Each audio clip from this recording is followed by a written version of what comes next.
Baruch Hashem Yahweh. Blessed be the name of Yahweh. Total Bob be up for being our great King, our deliverer. Total Bob for blessing us with the gift of life.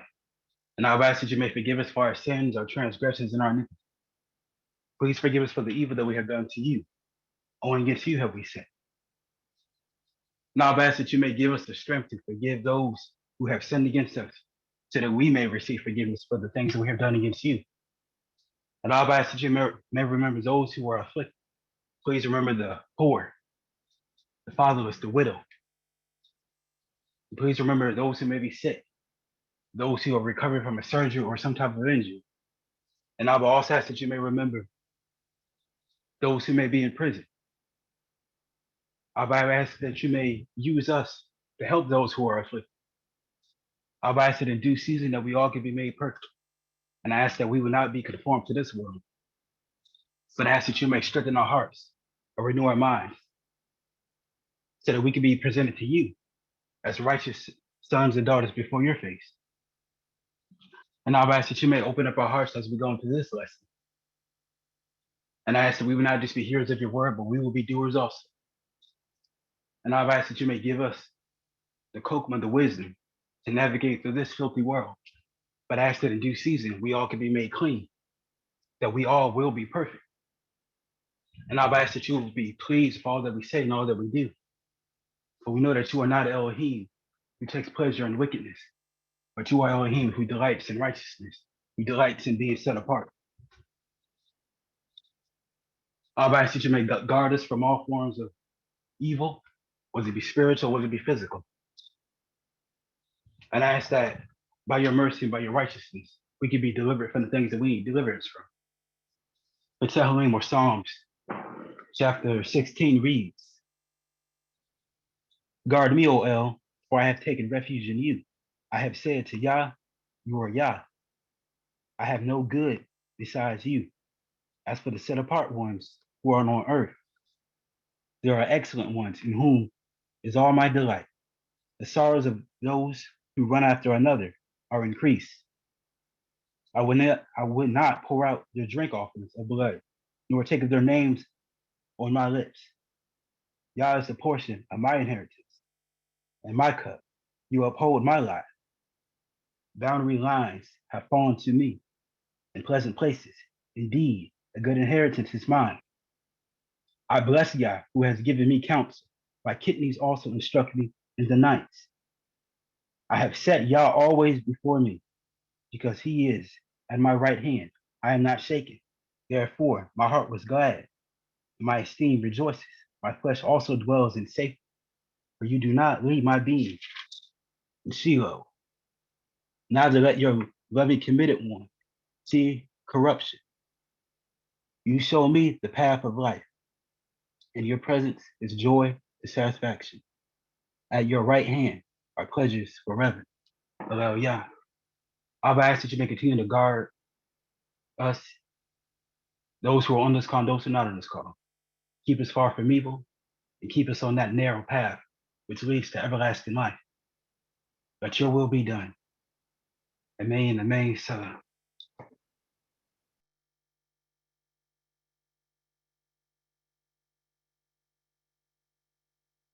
Hallelujah, hallelujah. Toda, actually powerful prayer.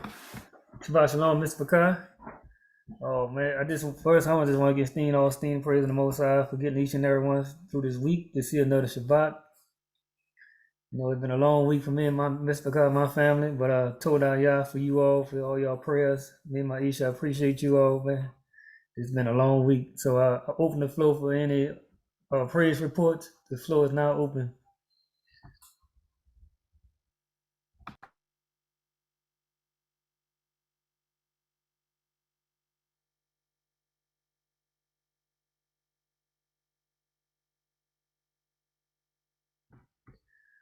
Okay, I see. Mikael, you got the floor. Shabbat shalom, family. I just want to give honor and praise and esteem to Yahuwah, my power, our power. I want to give honor to my mom, Ema Rose. I just want to thank the Most High for being faithful. I want to thank the Most High for continuously holding me steady and just walking me through some various things that I've been dealing with. I just want to thank him for his word dwelling in me, to comfort and to console me and to cause hope to rise up within me. Some days, it seemed like there are strong blows and opposition that come, but I just give y'all all the praise for just holding me steady, just holding me and keeping me. I realize that I'm not doing any of this on my own. So I just want to say hallelujah, hallelujah, hallelujah. Abba, thank you for your strength. Thank you for your continual strength. Thank you for your continual strength, Abba Yah. Hallelujah, hallelujah, hallelujah. Hallelujah, hallelujah. Torah down. Hallelujah for that testimony. Kuti, that Zion, I know you probably want to yield to the Iman, so I'm gonna let Iman Audrey go. Iman Audrey, you have the floor. Shabbat Shalom. I give all honor and all praise to Ab, and I just say Torah Rabah for a whole week. Um, um, I just want to thank him for how he continues to bless us and keep us. And I've had a whole week. However, yesterday was very hectic. And I always start out with my devotions. And when I do my devotions, I always ask him to order my steps. And as the day began to progress, little things began to happen. And I received a text from someone who needed me to take them to a doctor's appointment. And they apologized for the late notice. And I knew that I had to take dinner to my dad. So what I did is I went ahead and I started cooking. But then I realized I wouldn't be able to pick this individual up at the time that they needed to be picked up. So I texted them back and told them that I would be late, but I could take them. So she said, but she would let her doctor know that she'd be a few minutes late. So anyway, I had to run to the post office to mail a package because I was returning some items and there's a deadline for returning them. And I needed a box. So my sister told me she had a box, but she had to leave. So she left the box on the porch. So I went to her house to get the box. And when I got there, she had forgotten to leave the box. So I came back home and had to find a box. I found a box. I cut it down to size. And I went to the post office to mail the package. Well, let me back up. I grabbed the box, I grabbed my phone, grabbed my purse and a bottle of water and slammed the door. And when I slammed the door, I realized I left the keys on the stairs. So I called my cousin who lives a street over from me and told her I was going to walk around to her house and get my spare key because I was locked out. She volunteered to bring the keys to me. So she brought the keys to me. And she commenced to tell me about how the devil is so busy and how her day's going so wrong and this is going on, that's going on. And I started thinking, I asked Abba to order my steps. I have to believe that he's ordered my steps because I know that he hears my prayers and I know that he answers my prayers. So anyway, I got in the house and after I got back in the house, I got what I needed, whatever, and then I left. And when I got to the post office, the gentleman told me he could not print the label that was on my phone because it didn't have a code, that I needed to go to Staples. So it wasn't long before the post office would be closing, but I had to get it in the mail that day. So I went to Staples and I had about 15 minutes to get back to the post office. And I made it in time, just in time before the post office closed and got the package mail. So then I had to come back, had to heat up my daddy's dinner. And then I left and I went to pick up the young lady, carried her to her doctor's appointment. When we came back from her doctor's appointment, she needed to stop at the store. She stopped at the store. Then we had to be at the nursing home by a certain time before they locked the doors at 8 so that we could get in and take my brother his birthday cards and everything because he's in the nursing home. So I picked my mom and my nephew up and we went to the nursing home. We made it there before 8. And I get there and then my daddy, I'm trying to call my dad to check on him to see if everything was okay with his dinner. He tells me that someone's in this car and he had to call the police. So I had to leave the nursing home, go back in town to check on him to make sure everything was okay. And I realized that he was being delusional. So long story short, I was able to get everything accomplished that I set out to accomplish that day, even though it seemed that Satan may have been getting involved. But I have to believe that when I ask Abba to order my steps, that he does. And I think sometimes we give Satan too much credit. It could have been Abba delaying me for a reason. I don't know why, but I just say Toda Yah, and I am so looking forward to Shabbat. Hallelujah. Hallelujah. Toda, Iman, for that testimony. I like how you said, you ask Yah to order your steps, man. Yah should order all our steps. Hallelujah. Iman Newkirk, you have the floor. Shabbat Shalom. Giving honor to the Most High, giving honor to my Ish.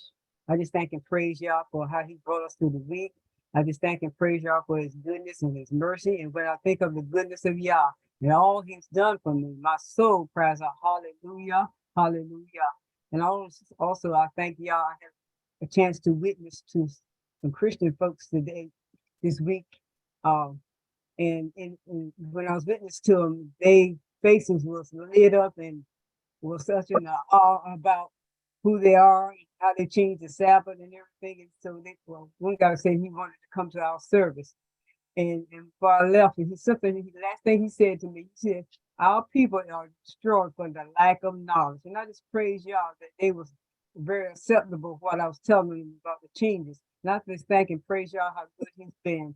I just thank and praise y'all for each and every one that's here on the call tonight and those that are not on the call. And I'm just looking forward for Shabbat. Praise y'all, praise y'all, praise y'all. Praise Yah. Hallelujah, Iman. Break them down to Shabbat, Iman. Break them down. Reel them in. Reel them in. Hallelujah. Abat Zion, you have the floor. Kuti, you have the floor.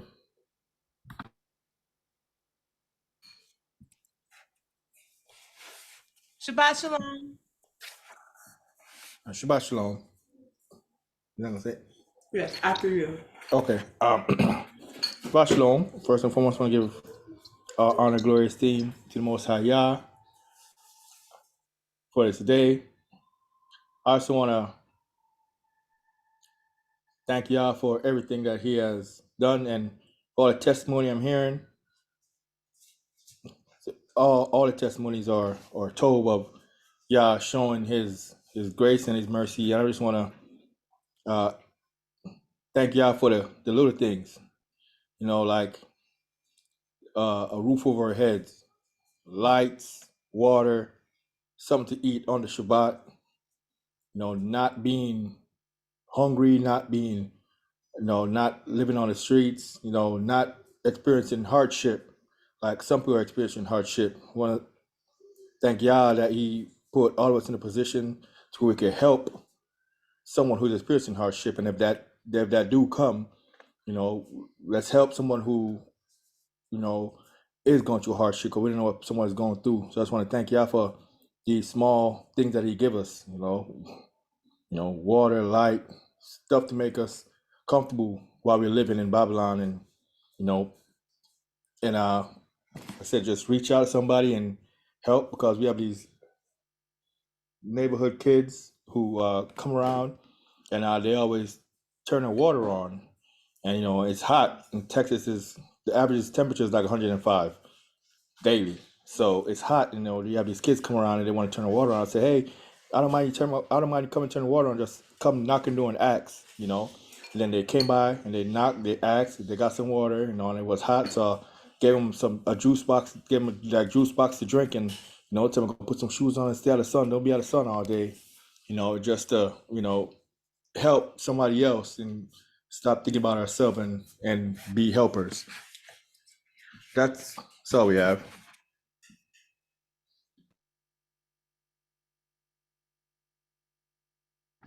Hallelujah, hallelujah.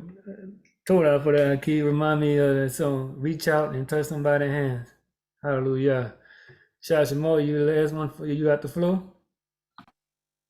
Shalom. I just want to give all praise to the Most High, El Elyon.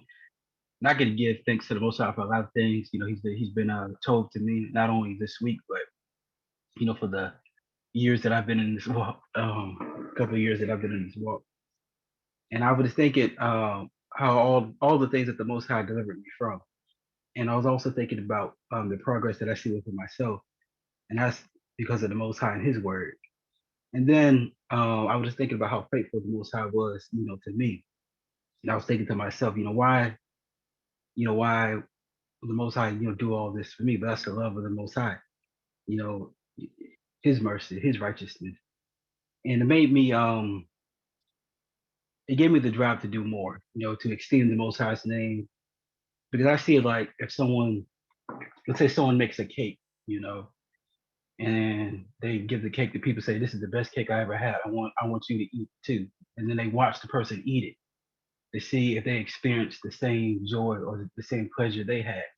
And that's what I think about this walk. I experienced, good from the Most High, mercy from the Most High, love from the Most High, and I can't compare anything else to it. So it's like, I want other people to experience that as well, But I know that also, in order for that to happen, I still have to, work on myself. So I just want to give all praise to the Most High for, my progress, His mercy, His love.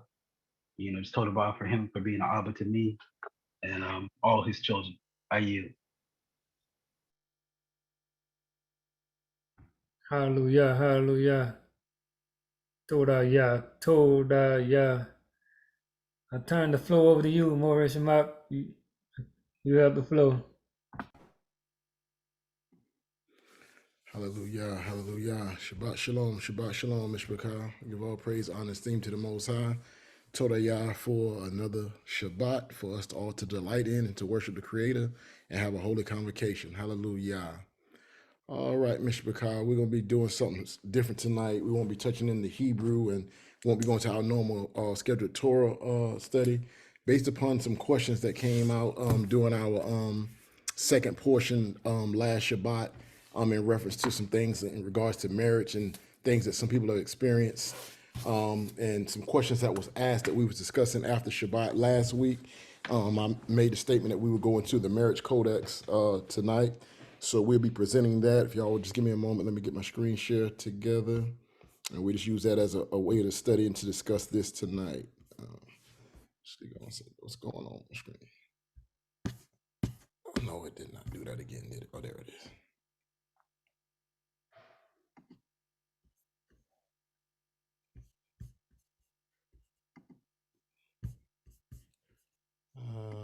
This thing is not wanting to work properly.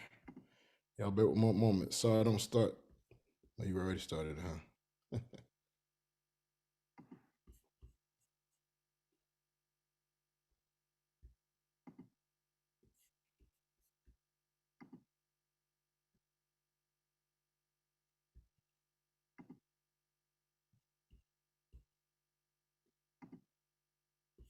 All right. Can y'all see my screen, sir?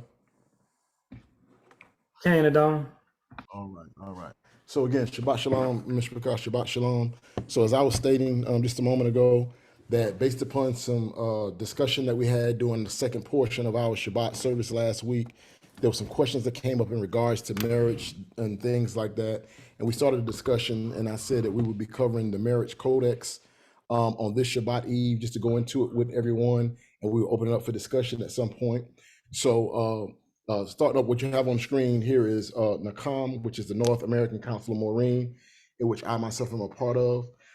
So it's myself, Moreh Baruch, and many other Maureen have come together, but Moreh Baruch had it on his heart that before he completed any other task, he wanted to make sure that this marriage codex was completed. So he put a lot of time into getting all the information together from all the discussions and coming up with this great presentation to put together for the nation of Israel, for those who will actually submit themselves to want to walk in righteousness.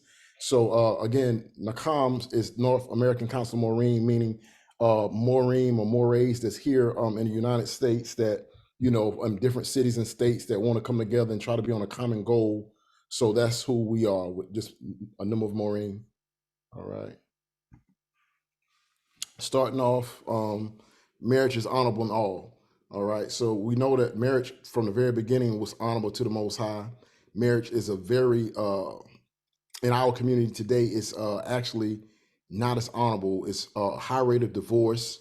high rate of fornication or sisters being mistreated. It's all types of negative that's going on. And for us to be the children of the Most High, we're supposed to be the ones that have the honorable marriages. But everyone is saying what marriage is, what marriage isn't. Sometimes you have some brothers twisting the scriptures to mislead women. Sometimes you have sisters that want to use the scriptures as a way to get out of a marriage with their husband who has not misled them, and they go to someone or some leader that will give them a way out because a leader or someone else in another Knesset may desire them. And there's all types of things that's being expressed, and it makes us look very bad in our community. So as the scriptures say, marriage is honorable in all, and the bed is undefiled. So the goal here is for us to be trying to reestablish a righteous marriage structure and order that and a guide that people can go by to know what marriage is. So if any elders or assemblies need to know or be able to tell their congregants what a marriage is and how marriage is done today, if they want to submit to this codex that we have here, all praise, honor, esteem be to the Most High. All right, let's get into it. So disclaimer, we the members of Nakam created this codex as a means of positive change in our Hebrew families and community. We have not only used Torah principles, but we have also added regulations to speak to certain situations that we encounter in these present times. We believe that in these present times, Yah has given this generation an opportunity to turn back to Him and restore righteous unions. These unions should first begin in our homes through the power of compound unity. Amos, as in Amos 3:3, will two walk together except they be agreed or have agreed? And in some texts you may have it, can two walk together except they be agreed? So a marriage is a union where two parties come together and are agreeing to be joined together in covenant that's supposed to be for a lifelong commitment. It's not really designed from the very beginning. The Creator never really put marriage in place for it to be all these divorces, all this fornication, all this, as a lot of people say, irreconcilable differences, when a lot of times in our community, for what I've seen just from my years, sometimes what people are calling irreconcilable differences is they just didn't try, So marriage union is the same as it says in Amos. Will two walk together except they have agreed? So it's a union where two are coming together to join themselves in a lifelong commitment. All right. We're going to go over some definitions just to try to show the details as we get into the codex itself. So definitions, and sorry, Johan, if you see Moreh Baruch, come on, let me know because I can't see my screen. Definitions: covenant, an agreement, agreed by lease, deed, promise, bond, understanding, or other legal contract. Court or courtship, an arrangement or a situation in which one pays special attention to someone in an attempt to win their support or favor. Being romantically involved with someone for a period of time, typically with the intention of marrying. So of course, some of these definitions are going to be more so, it's going to have some of the modern definition just from the dictionary, just explaining what it's viewed as and the goal of. So betrothal, formal engagement to be married, an engagement. Marriage, the legal and formally recognized union of two people as partners in a personal relationship, historically and in some jurisdiction, specifically a union between a man and a woman. Again, marriage in our community is specifically the union between a man and a woman. No man and man, no woman and woman. No, you switch to be a man, you switch to be a woman, and now you man, male, and female. Specifically, that is what marriage is on our side of the things, according to Torah. So we will not compromise that for anything or anyone or what this society says. Anything outside of that is not honorable to the Most High. So marriage must be between a male and a female, a man and a woman, not man and man, not woman and woman, and not a gender change. And then you come together in some wicked union, man and woman. All right. Very clear on that. Divorce, the legal dissolution of a marriage by a court or other recognized and educating body. Let me go back. I didn't mean to go all the way back. Consummation is the act of making a marriage or relationship complete by having sexual intercourse, i.e., the eager consummation that follows a passionate seduction, the point at which something is complete or finalized, the consummation of a sale. So that's just the definition of consummation. But what we're looking at is, we know commonly we've heard people say that sex is marriage.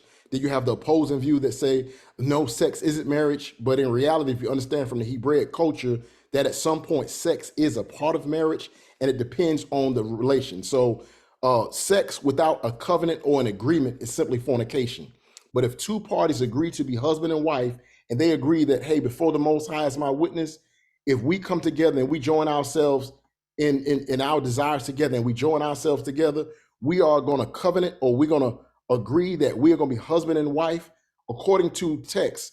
That is a marriage. You know, that is a union. But just having casual sex, every woman that a man lays with, or every man that a woman lays with when in sin, is not marriage. So not going to go into that all the way in detail now, but the purpose of this codex is to try to get everybody on the same understanding of marriage so that marriage can be honorable once again. So again, because this question is asked, and I've heard this thing used in my walk over the years of being in the walk and having counsels. I've heard where men try to use where sex is marriage, and then they don't actually cover the woman as they're supposed to. And whenever they've achieved what they want to achieve and they've gotten what they want to get, then they will let the woman go. There's no safeguards in place for that woman. I've also seen on the opposite side where a man who was actually being honorable, and he explained to a woman that, hey, if we come together, he was teaching the woman scriptures. They was learning scriptures for a long time together. And he let her know that, hey, I want to marry you. She wanted to be his wife. And they said, whenever we come to the point of sexual intercourse, when we decide we want our union to be a union, then we are married. You know, that's a marriage agreement. Like, he taught her scriptures. He didn't use the scriptures to try to trick her. He told her these things.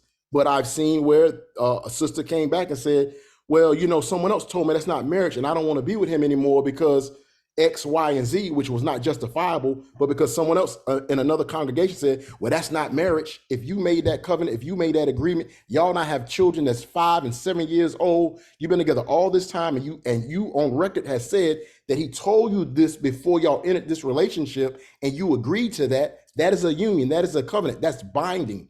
So, but when you have one word against another word, and when you have different people from different organizations with their intent of possibly wanting this woman, they're telling people that you can leave your husband because that's not valid.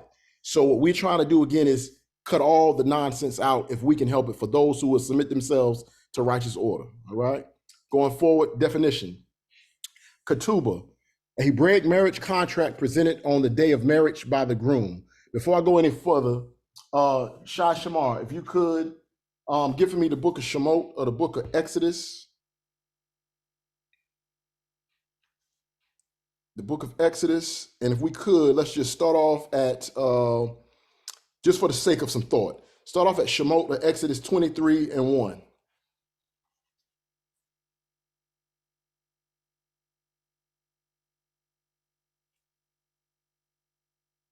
Okay. Shemot, common called Exodus chapter 23, starting to verse 1. And it reads, thou shalt not raise a false report. Put not thy hand with the wicked to be an unrighteous witness. Continue to read. Verse 2, thou shalt not follow a multitude to do evil. Neither shalt thou speak in a cause to decline after many to wrestle judgment. Neither shalt thou countenance a poor man in his cause. If thou meet thy enemy's ox or his ass going astray, thou shalt surely bring it back to him again. Drop down to verse 10. Verse 10, in 6 years thou shalt sow thy land. Drop down to verse 12. Verse 12, in 6 days thou shalt do thy work, and on the 7th day thou shalt rest, that thy ox and thy ass may rest. Out of verse 15. Thou shalt keep the feast of unleavened bread. Thou shalt eat unleavened bread 7 days, as I commanded thee. Let's jump to chapter 24. I just want to breeze through these for a moment, because what I want you to see is these are commandments being read. And if you see at the beginning of the majority of these sentences, the word "and" is at the beginning of the sentence. For our little Hebrew segment, for those that have been studying the Hebrew language, the wa or the vav, or wa or vav, whichever dialect one uses, is something that joins or connects a thought together. So this is Torah being establish to the children of Israel. You've seen the differences in these commandments. This 4, right? 24 and 1. Samak chapter 24 and 1. And he said unto Moshe, come unto Yah, Aaron, Nadab, and Abihu, and the 70 of the elders of Israel, and worship ye afar off. And Moshe alone shall come near, Yah, but they shall not come nigh, neither shall the people go up with him. And Moshe came and told the people all the words of Yah and all the judgments. And all the people answered with one voice and said, all the words which Yah has said, we will do. Okay, so let's pause it for a second. So if we go back into the rest of the text and we started around the 19th chapter, we know that Israel just came out of Mitzrayim, they came out of Egypt, and the Most High started giving them instructions. He gave Moshe instructions on how to bring the people to him, how to prepare them to come unto the mount. The 20th chapter is talking about they're now at the mount, they're now receiving the mitzvah of the commandments, and now we're in chapter 24, which means these are still the commandments that's being given unto them, that they're being taught. So Moses is giving them all the commandments that he went up into the mount to get from the Most High, and we just read a variety of those commandments in part, right? So now it says in verse 3, and Moses came and told the people all the words of Yah and all the judgments, and all the people answered with one voice and said, all the words which Yah have said, we will do. So, you know, they're saying, we want the Most High to be our Elohim. He brought us out of Mitzrayim. We came to this mount. We agree into this covenant. We all in whatever he said, we're going to do. So they've just given their word, and they just said, I do or we do, right? Read verse 4, Shah. Verse 4. And Moshe wrote all the words of Yah and rose up early in the morning and builded an altar unto the hill and 12 pillars according to the 12 tribes of Israel. Okay, so I want to pause here for a second in verse 4. And Moses wrote, that word there for wrote is katab. Katab is to write, to record, or to describe, or to write down, to register. So something that's written down. So the reason why I'm coming here, because the word katab, the root word katab, is where the word ketubah comes from, all right? So there's a lot that will knock the term ketubah or say, oh, that's Jewish, you know, that's that Jewish stuff. It's actually Torah principle, all right? A ketubah or something being written is something that the Most High did when he was bringing Israel into a covenant with himself. And reason being, even like me and Masha, we laugh sometimes when we look back over our ketubah. We be like, I said all that? You know, because over time, like now, myself, when I study the word, there's things that when you're studying for the moment, you remember some things, you retain some things, and you remember them. But when you go back and you reread them, you see much more detail, and you're like, wow, I forgot some of the details of the scripture because I haven't read this in years because my focal point has been on studying something else. Though I know what I'm supposed to do, and I already do certain things, but going back and actually being able to read what's actually there gives you that substance. And so even when husband and wife come together to join themselves together, there's things that you say when you in your good ruach, when you in your good mindset, when you in the lovey-dovey stage, but let a situation arise, and when you're not thinking rational, that's what the writings is for. Here's the agreement that we made. We can go back and look at what I said I would do, and we have a witness to ourselves what we said we would do. So there's some that actually knock the term ketubah, and they want to make it a Jewish thing, and they're so anti-Jewish when simply it is a binding agreement between the man and the woman with their vows written down with the things that they said they will do. And it comes from the principle that we see here in Shemot chapter 24, when the Most High brought Israel unto himself to be a bride or a nation that he was going to bring unto himself. And he made an agreement with them or a covenant with them. And though they said, I do, Moshe wrote it down. And in verse 7 of chapter 24, and he took the book of the covenant and read in the audience of the people, and they said, all that Yah have said we will do, and be obedient. So now the stuff that's written down, they cannot say we did not agree to this. These are the terms. Here's what we agreed to. Here's the words of the covenant. So a marriage union is a covenant, and a ketubah is just one of those things that's put in place to actually secure us or to actually hold us accountable things that we vowed. Because you take a marriage 20 some years, you take a marriage 50 years, sometimes you might forget what you said 50 years ago. But if you have it recorded, the things that you agreed to, whenever issue arises, you can always look back to your covenant or your agreement that was established when you came into it. And if there have to be judges or witnesses present to hear a matter of counsel, then with that ketubah in place, it's easier to have judgment. It won't be one person's word against another. It will be our words against ourselves, because we've already said we will do, and we signed off on this ketubah. So now another flip side to it. There are those that will say that if you don't have a ketubah, your marriage isn't valid. That's not true either.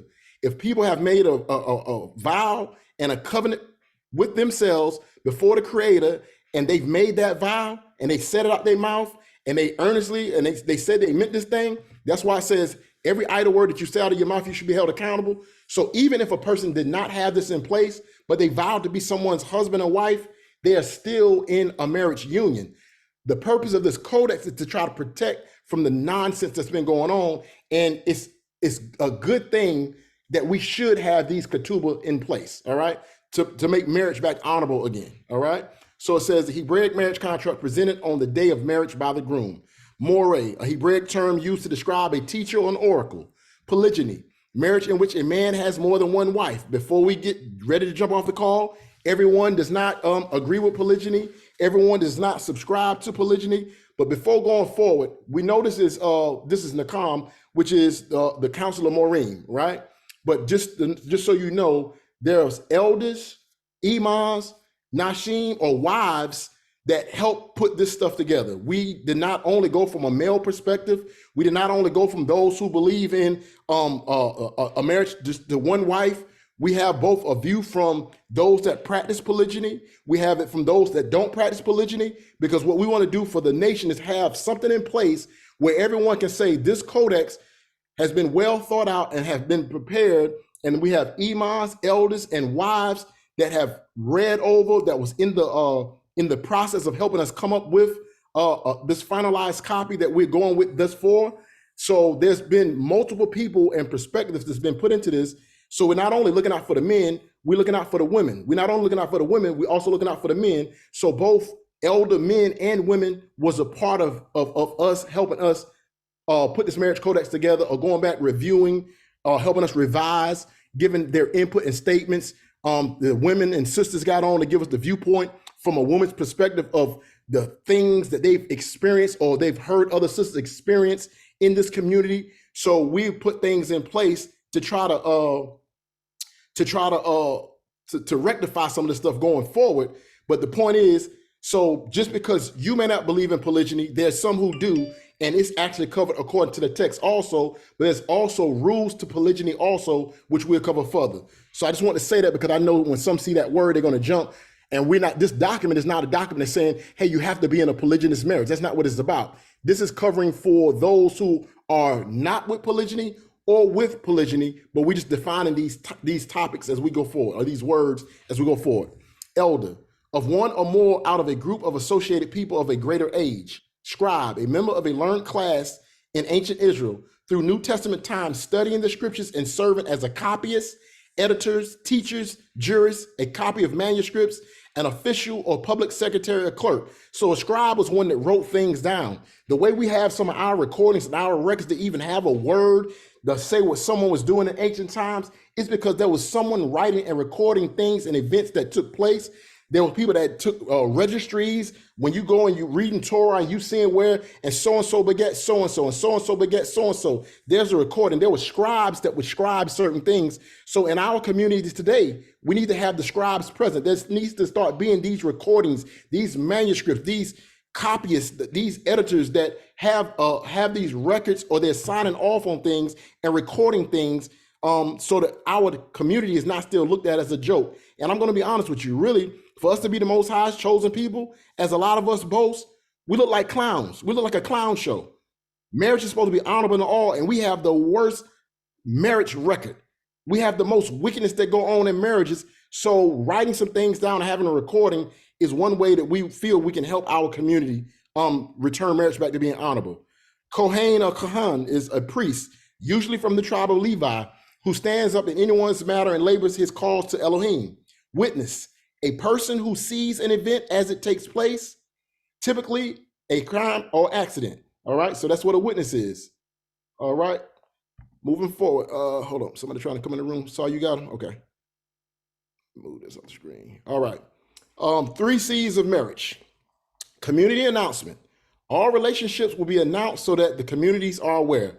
This does not mean that we're going to put up on everybody's Facebook page and we're going to get on YouTube Live, Facebook Live, and tell everybody, hey, I'm married, and you got to announce it to everybody. That's not what this means. This basically means whatever community that you are part of, if there is a courtship, if there is a relationship or a marriage that is taking place, it needs to be known by the community. Why? Because in times past, there's been times where brothers seen sisters whom they thought was single.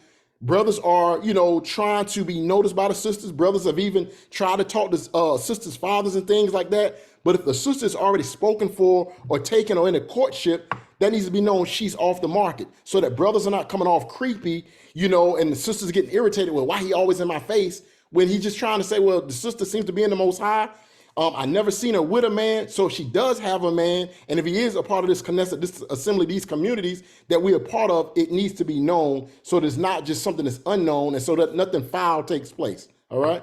So that's what the community announcement is about. It don't mean we're going to noise it abroad and make a public service announcement for everyone, but whatever community that you're a part of, it should be known who is married, if someone is married, for the sake of not offending a husband that may not even be in the truth. A husband may not be in the truth. He may not be in the walk as of yet. The wife could be married. It needs to be known that a woman is a married woman and she's off limits, all right? So covenant. All marriages will be protected under covenant, meaning it's not just lay and play. There needs to be a covenant and agreement made so that the marriage is protected under covenant. Consummation. The consummation is the final step after all agreements and documents have been signed, meaning ketubah, and celebrations have been concluded.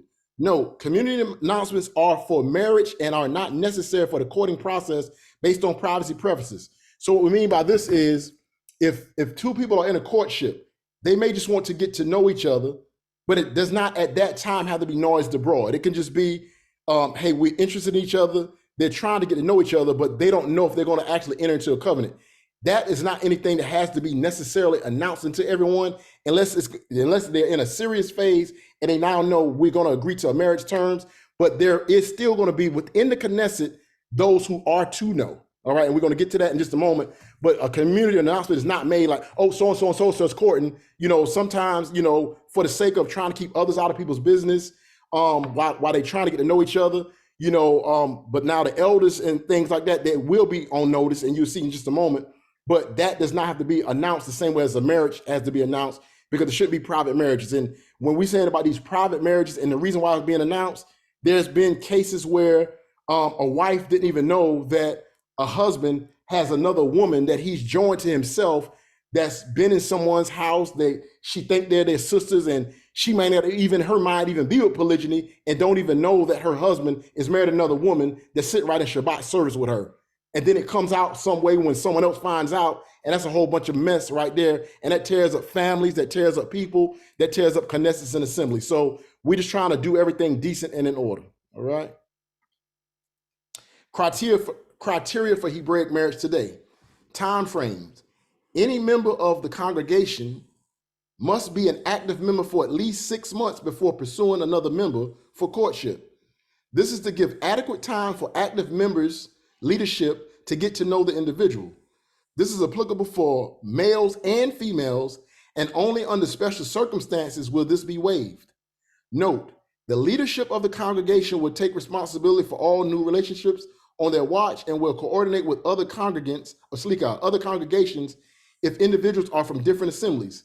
Family members such as fathers, mothers, guardians, etc., will be partnered with leadership in applicable circumstances, and the leadership of congregation will work with the family members throughout the process. So just explaining these 2 things. So 6 months at least. A person just comes into a Knesset, they should not come in already talking about who's their sister, or you see somebody new coming in, brother should be like, who that sister? And I mean, I've been doing this for a long time. Soon as somebody new walk through the door, and that's the reason why sometimes women don't like to go to certain fellowships, because they feel like a piece of meat. A new sister come through a door, first time seeing her, it should not be brother like, who that? She married? Why you even think about her? You don't even know her yet. The sister just came for a visit. She's only been to 2 Shabbats. Already everybody's looking at her. and vice versa. It shouldn't be who's the new brother and somebody's already wanting to get with a new brother, nor should it be a brother or a sister just coming to a congregation and already looking at a member that's been here for a long period of time, want to have a relationship because this person has not been vetted. We don't even know who this individual is. So so any member of the congregation must be an active member for at least 6 months. And an active member, the term active meaning you're seen, you know, we're able to spend some time with this individual to get to know where they are actually at spiritually, for the sake of knowing who someone could possibly be, right? And that's for both males and females. The leadership of the congregation, when it's saying we're taking responsibility, meaning so any courtships or anything that's going to take place needs to be reported to the leadership of the congregation. So that's going to be where, so there is privacy, I mean, it's not going to be a public service announcement, but still the leadership needs to know that we want to court, because the leadership may say, nah, that's not even good. You can't even, don't even start that process. And you know, why? Because the brother may really have on garments, or the sister may have the nicest garbs on every Shabbat. You might see her at the feast, but there may be things that the leadership may know that right now that they're not ready for a marriage union. So this is what this is about. And it could be that someone actually is already married or separated and have not even been divorced yet. They shouldn't even be talking about a courtship. So this is the thing for safety. Now, the thing with the family members, we understand that according to Torah, the mothers and the fathers, or the fathers, you can say it in proper order, the fathers and the mothers have the rule over their Yaladim, especially young children that's not already adults, right? So the younger ones that's growing up in the family's homes, the father is their covering. So the father and mother or the legal guardian of said individuals, we will work hand in hand with them. So the question comes up, well, how is it that that leadership needs to be involved in that? The father has say the father's coming in straight from Christianity. How can he help his daughter or his son come together in a marriage union according to Torah, and he himself and his wife, they self does not know Torah, they've only been in the walk for a month. How will they know how to navigate the process? How will they know the culture? So the point being, we're not saying we can control anything. We're here to help guide, aid, and assist marriages turn back to being honorable, and telling fathers certain things, because there could be something that a young man could be a great young man for his daughter, and great, or vice versa. A daughter could be a great woman for a young man, but based upon worldly perspectives or past understandings, they might not see it as a good thing, because they could take offense to the righteousness of a brother or a sister, because they don't understand in the Hebraic culture and customs the things they should be looking for in the mate for their son or their daughter. So that's the reason why the leadership is going to be involved, so that they can teach also the family members, and they can be there to counsel the families as well as they're coming together for this courtship to be a successful marriage. At this time, does anyone have any questions at this point before I continue to move forward? Any comments?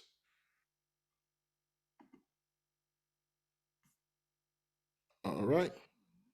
All right, we're going to move forward. Let me close this back down. All right. So, Slika, don't go all the way back to the beginning, please. And it did. Almost go all the way back. All right. Interested individuals. Any individual who is interested in another individual, not excluding if both individuals are interested, will first go to the leadership of the congregation. This leader may be a Kohen, which is a priest, Moreh, chief, elder, or scribe, whichever terms that a Knesset may use. Every Knesset don't use Moreh, some Knesset use Kohen, some use chief, some use all the titles, or elder or scribe, whomever is in the leadership that you go to, that's the heads of a congregation.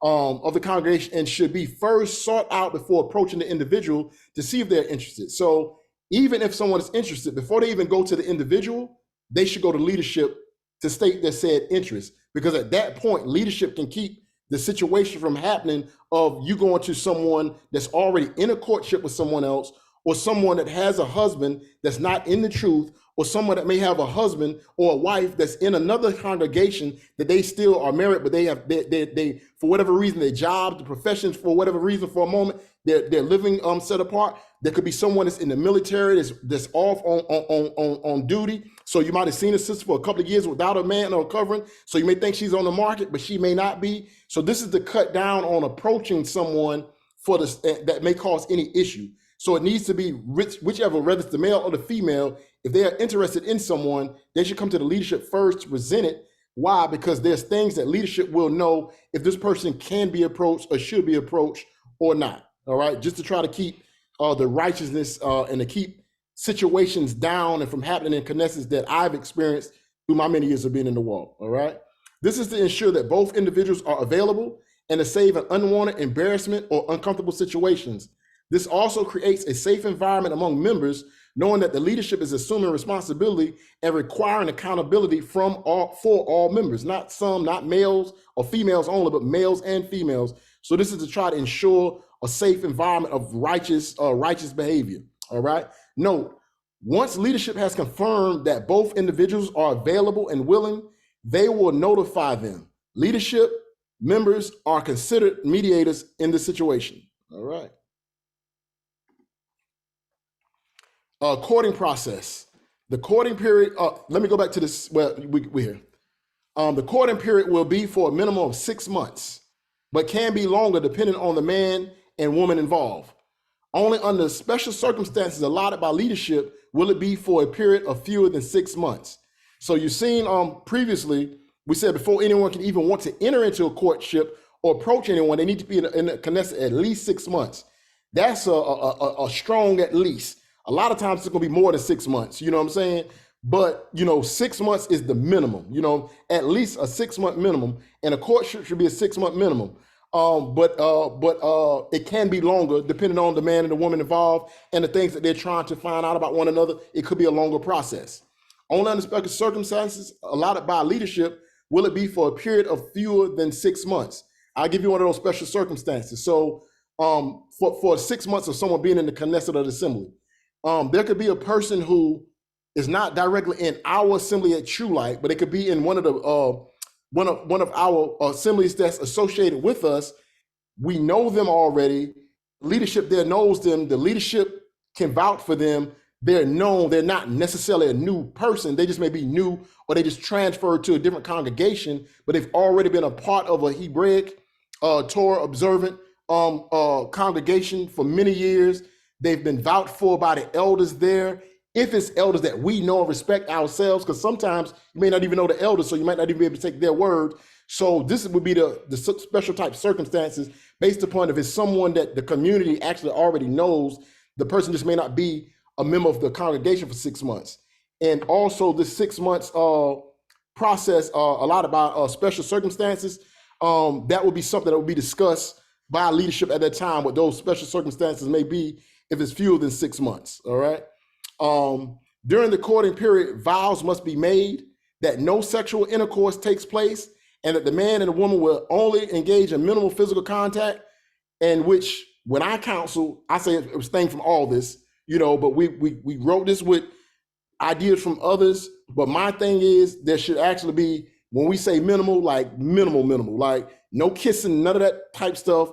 Right now, you're trying to get to know each other because you don't want anyone that's around having contact, and then you're saying it don't work out. You don't want anything that's going to put you into a position of sin, and we don't want anything that's going to give someone a bad name. So if a brother or sister tried to court someone and they found out that, hey, we're just not compatible, so we're going to call this off. No harm, no foul. So there was no interaction. There was no physical contact. Therefore, it's not a mark against the sister.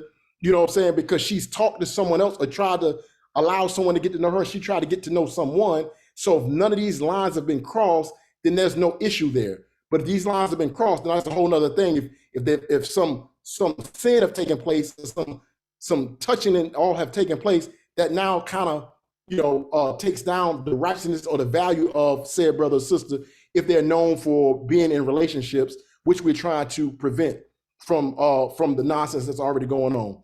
So both the man and the woman in courtship will participate in leadership-led counseling together twice a month at a minimum during the 6 month period to ensure they have a clear understanding of the culture and expectations of each other.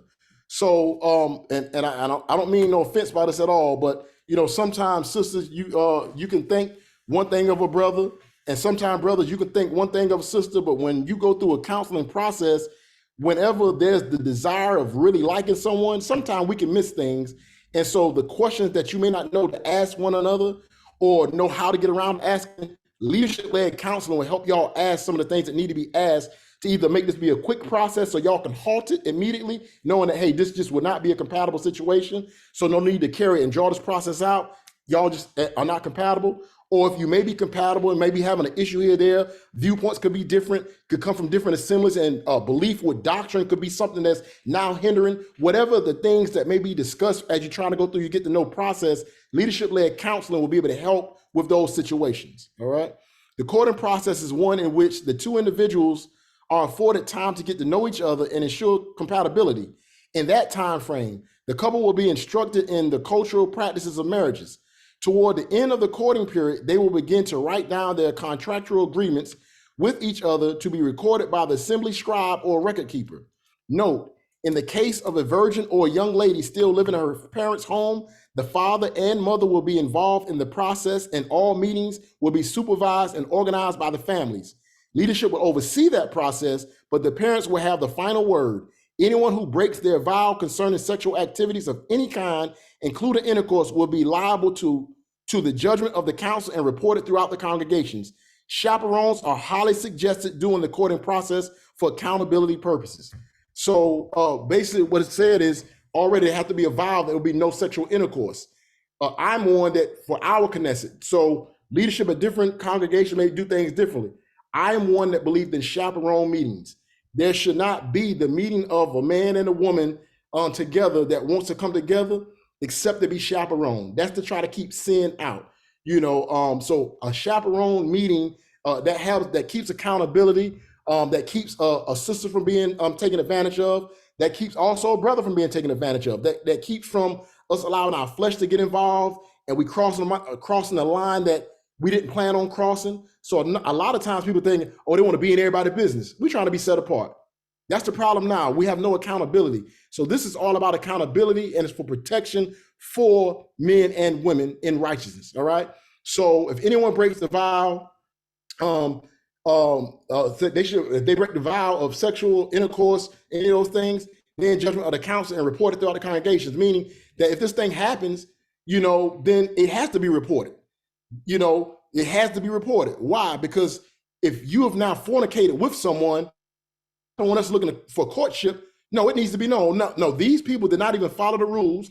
They have now fornicated. So this sister has now been contaminated. This brother has now been contaminated. They broke this rule. So that needs to be known. So this is one of the things that also helps keep things in line so that things does not get out of hand. And then you have someone upset and mad because, well, I was already with her. I've been with her before. We don't need that kind of stuff still going on in our congregations, nor do we need our sisters taken advantage of by a brother that may take advantage of her. So these things will be reported throughout the congregation because certain behaviors and patterns need to be known. That's the problem now. People are keeping things hush and secret that needs to be known about whorish tendencies, whores and whoremongers in our community going around parading around like husbands and wives, and how many times they've been married or remarried or fornicated and going and sampling and doing all types of nonsense. That's to be cut out. That's the goal of this. All right. Moving forward. Betrothal or engagement. If an agreement at the end of the courting period, the man and woman will officially become engaged, betrothed. Paperwork will be drawn up between both individuals concerning marital agreements and affirmed before leadership. The couple may still not engage in sexual activities, including intercourse after the agreement, but before marriage. At this stage, the assembly community will work with the prospective groom to establish a date for the final ceremony of marriage. Note, this time frame solemnly depends on the couple, but they will be acknowledged in the assembly as betrothed, engaged. At the consummation of marriage, we recommend that all paperwork be legal or at least signed and notarized. This should be done before 2 or more witnesses, and a copy of the documents should be kept in the assembly's permanent records. So meaning we have 2 or 3 witnesses that these things are signed off, that they're signed off on. The paperwork of the ketubah is done, the agreements is made, and then they will be known as husband and wife. According to Hebrew scripture, when you look at when a betrothal period was in place, a lot of times when people were betrothed, they were already looked at as husband and wife, meaning there's an agreement already in place. Like they're not going back from this, they're going forward. They're just now trying to get other things in place before they actually finalize or consummate their total marriage union. But they are now pretty much husband and wife, or looked at in the community as a couple, and no one should be actually pursuing a sister that's already betrothed to someone, or even if she's in the courtship. But at this point, definitely if she's already betrothed to someone, the sister is now off limits. And if anyone has questions about anything as I'm going forward, just please raise your hand. Sorry, Your Honor, let me know.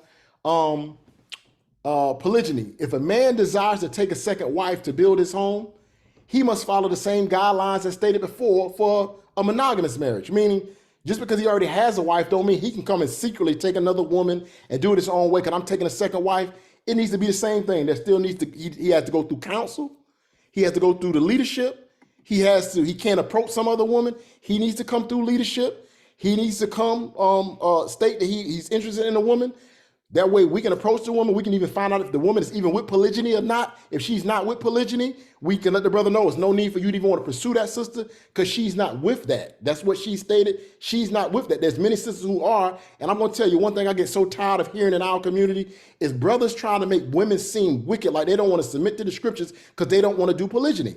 If they're not with that, they're not with that. There are so many women who are, at least they say they do. I see them all the time online also. Why they ain't married to somebody yet? Why they not a second wife yet? So you have brothers that would knock women who say they only want to be the only wife, and they try to make them out to be wicked. That's not wicked. That's just their preference. So if that's their preference at the time, if we already approached this woman, then we could tell said brother, there's no need for you to even pursue this sister because she's not with that. So turn your eyes elsewhere. So the same thing that any brother or any woman has to do, even a man that wants a polygynous marriage or take a second wife, has to go through the same guidelines as what we've already covered. A man taking a second wife must be established in his first marriage for at least 7 years. We're gonna get some blowback with this, but remember, Yaakov worked for his first wife for 7 years, then it turned into 14 years, and then a lot longer. So again, a man taking a second wife must be established in his first marriage for at least 7 years. The reason for this that we're saying right now, in this day and age that we're living in, some men are not even fit to be a husband to one wife. Some men don't even know how to be a husband yet.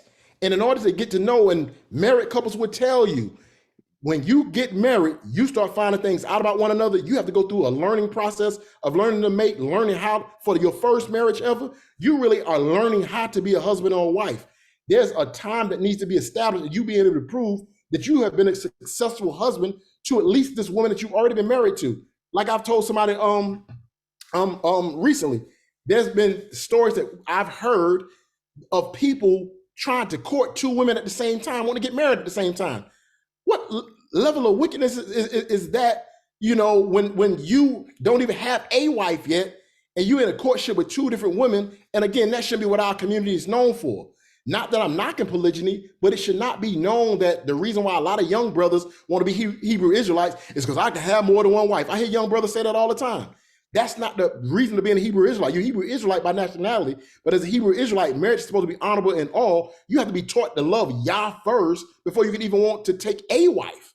And here it is, you got people wanting to take a second wife and have not even been good to their first wife, all right? So making a second wife must be established in his first marriage for at least 7 years. Again, on record, this is coming from someone that's already in polygynous marriage. So again, as we said, when we came together, we who were not in polygynous marriage, we did not just put all of what we wanted to put into a document. We want to know in our community, there is polygyny is legal. It's lawful according to Torah. It's not for everybody, but for those who want to live a life with polygyny as their marriage, they have that right according to Torah. So we use the wisdom and we talked to several individuals that were actually in polygynous marriages, and this is coming from their side of the house, all right? A man taking a second wife must be established in his first marriage for at least 7 years. This may only be changed under the discretion of leadership in the congregation of which he is a member. For any subsequent wife or wives, a minimum of 1 year is required, although a period of 7 years is recommended. So if he starts taking on more than, he takes on more than one wife, now he got two, now he's going to the third, if he's done proving himself for that first 7 years and he's been successful. He's taking a second wife. Now if he's going to take a third wife, whatever that looks like, now that's going to not be another 7 years, another 7 years. It will be a minimum of at least 1 year. But for taking this second wife, it's required of 7 years. She is to be a wife and nothing degraded from that, such as a concubine or mistress. Shlika, one moment. So when we go back to the 7 year period, and we said, with the exception of leadership, with the discretion of the leadership. So if we have seen or we've known someone that's been successfully married, we know they've come up in the culture, because right now we're talking to people that's not born in this culture a lot of times. There's some of us that was not born in this culture. There's some that polygyny, what? So it's already a very negative image because we're coming from our thought process. So there could be someone that was born in this way. They could have been raised up this way, and they could have come up in a home where there was two wives. So they are accustomed to that. They've been raised for that. They don't have the negative outlook on that. So if they come from that type of household, or they are a man and a wife that their marriage has been strong, the woman is clearly saying that she understands exactly polygyny. She's on board also with this, and the maturity of the couple, who they are in the Most High, the way they live their life, the way they are in the community, and they have a solid marriage that has been proven. Then at that point, if there's a second wife or someone that may need a home or a covering that wants to be joined to a house, then at that point, leadership may have the discretion to say, we think this couple is fit to, this man is fit to take another wife based upon what he's shown of his consistency just in his life before his first wife in Yah. Since he's taken a wife, how good he's been to her, and what he has and what they have as a family, her maturity, their children and their mannerisms, their well-being, whatever that may look like. Only at that time, that could possibly change based upon the maturity level of said individuals. But we're saying a minimum of 7 years because of the way we have these newborn Israelites coming in with the nonsense that a lot of people are doing today. All right. She is to be a wife and nothing degraded from, so we're talking about the second wife. She is to be a wife and nothing degraded from that, such as a concubine or mistress. So again, we have brothers around that tell women that, hey, I can be your covering. I can be your covering until you get married. And you have these wicked leaders or wicked brothers that's twisting the scriptures, and they're around here having sex with women and calling them mistress, and they're not married, or they have a wife, but yet they want to sleep with someone else, which is wicked. So just for the sake of having sex, they're calling somebody a concubine or mistress, but they don't treat them as a wife. She is to be a wife and nothing degraded from that, such as a concubine or mistress. We ain't playing them type games. Every man is not able to sustain multiple wives. Having more than one wife is not a right, but a privilege for a mature, responsible, and suitable man. So again, you have people thinking that just because they are male, they can actually have more than one wife, because that's what Torah says. There's laws in Torah that tell you how you must care for your wives, how you must care for the children of said wives, what you're to provide for each wife. So if you can't even provide for one, how are you going to take on a second? So it's not for every man. It's not suitable, but it's suitable for those who are responsible. Then it's suitable for them. There will be no secret or hidden marriages, and everything will be done in accordance with the 3 C's process stated earlier. The reason why we're going here is because most of the time the hidden marriages have come from someone that's trying to hide the fact of having another wife, not wanting their wife to know. And so when you have brothers that visit different cities and states, in some other state they go to, they may have another wife that their wife back home knows nothing about. Now, we trying to be righteous, but we'll hear some of our brothers that will knock us for us presenting this information. But why don't you want your wife to know? Why do you have to have a secret wife? If you saying it's your right according to Torah, should you have to lie to your current wife that you have another wife someplace else? No, it should not be.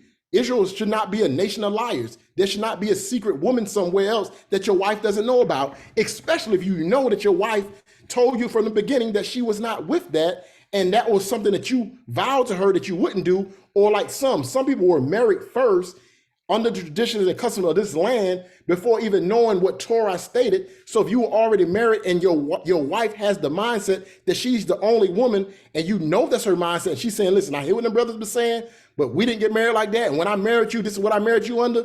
I'm not with that. That's not for me. So you now go secretly take a wife someplace else. That's wickedness. There will be no secret or hidden marriages, and everything will be done in accordance with the 3 C's process stated earlier. So if a man is going to take a second wife, the congregation, his elders need to know. It needs to be approved of like everything else, and his wife needs to be aware. All right. Any previous vow or covenants with the current wife will be honored concerning monogamy, etc., as we are commanded by Torah to keep our vows. Remember, marriage is set apart or holy. The only way a vow can be amended is if both individuals agree and will come before leadership for changes. So for an example, if people have come from the Christian church, they've been married for 10, 15 years, you come to this Hebrew Israelite custom, you start reading, you start being around brothers that have more than one woman, you're like, oh, that's all right over there, they got more than one, oh, I want that. And your wife say, nah, don't even think about it. You've been in the walk for 6 months and you're already ready to take another wife, but yet you've been with this woman for 10, 15 years and she was your everything. Now all of a sudden, because you see others with these multiple women, now that's what you want?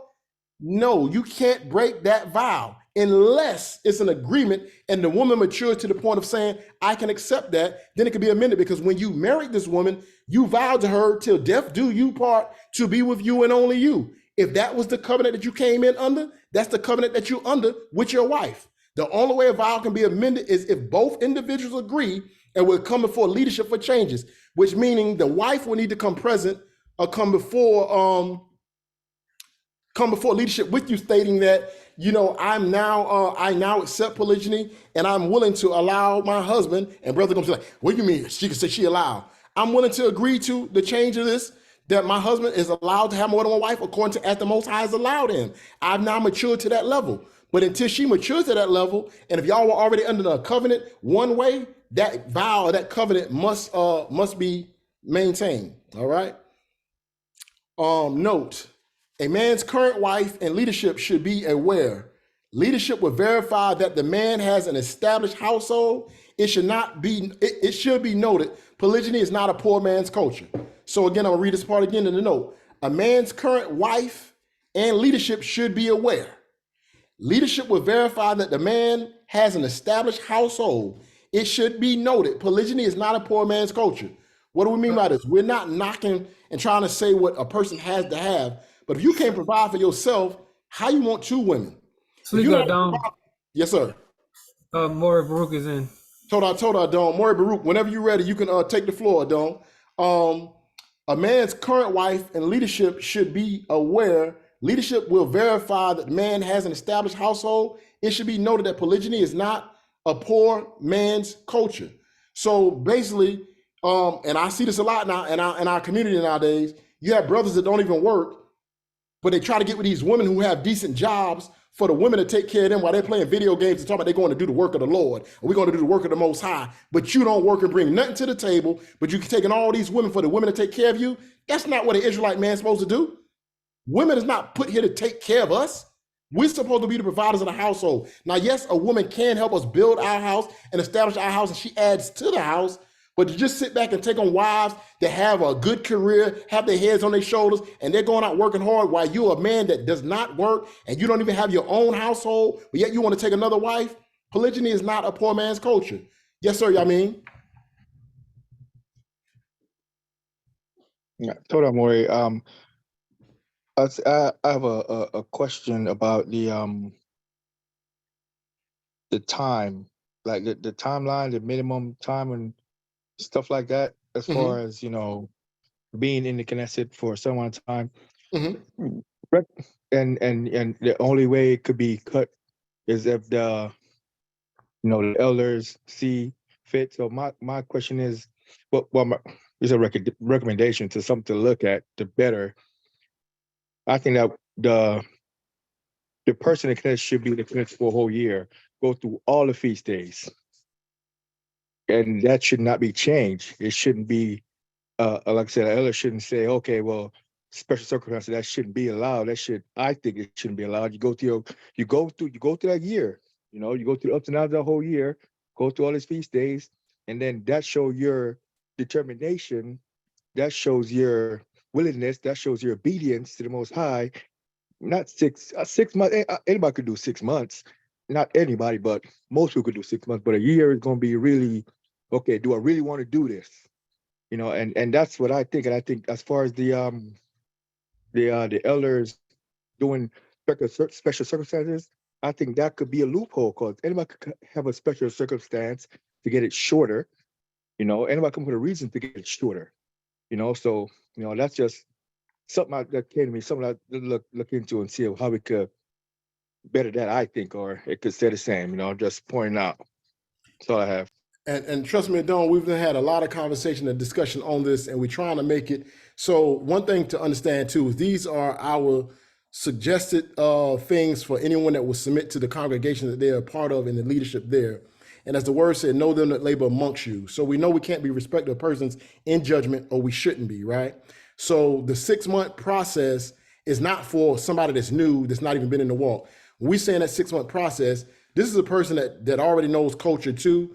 And that's why we say, that's why the council is going to be there. And we saying special circumstances, because there could be someone that's already been in the walk for a very long time. We just need our time to spend around this person, but we've known them for some years. We know they're in the walk. We know they know Torah.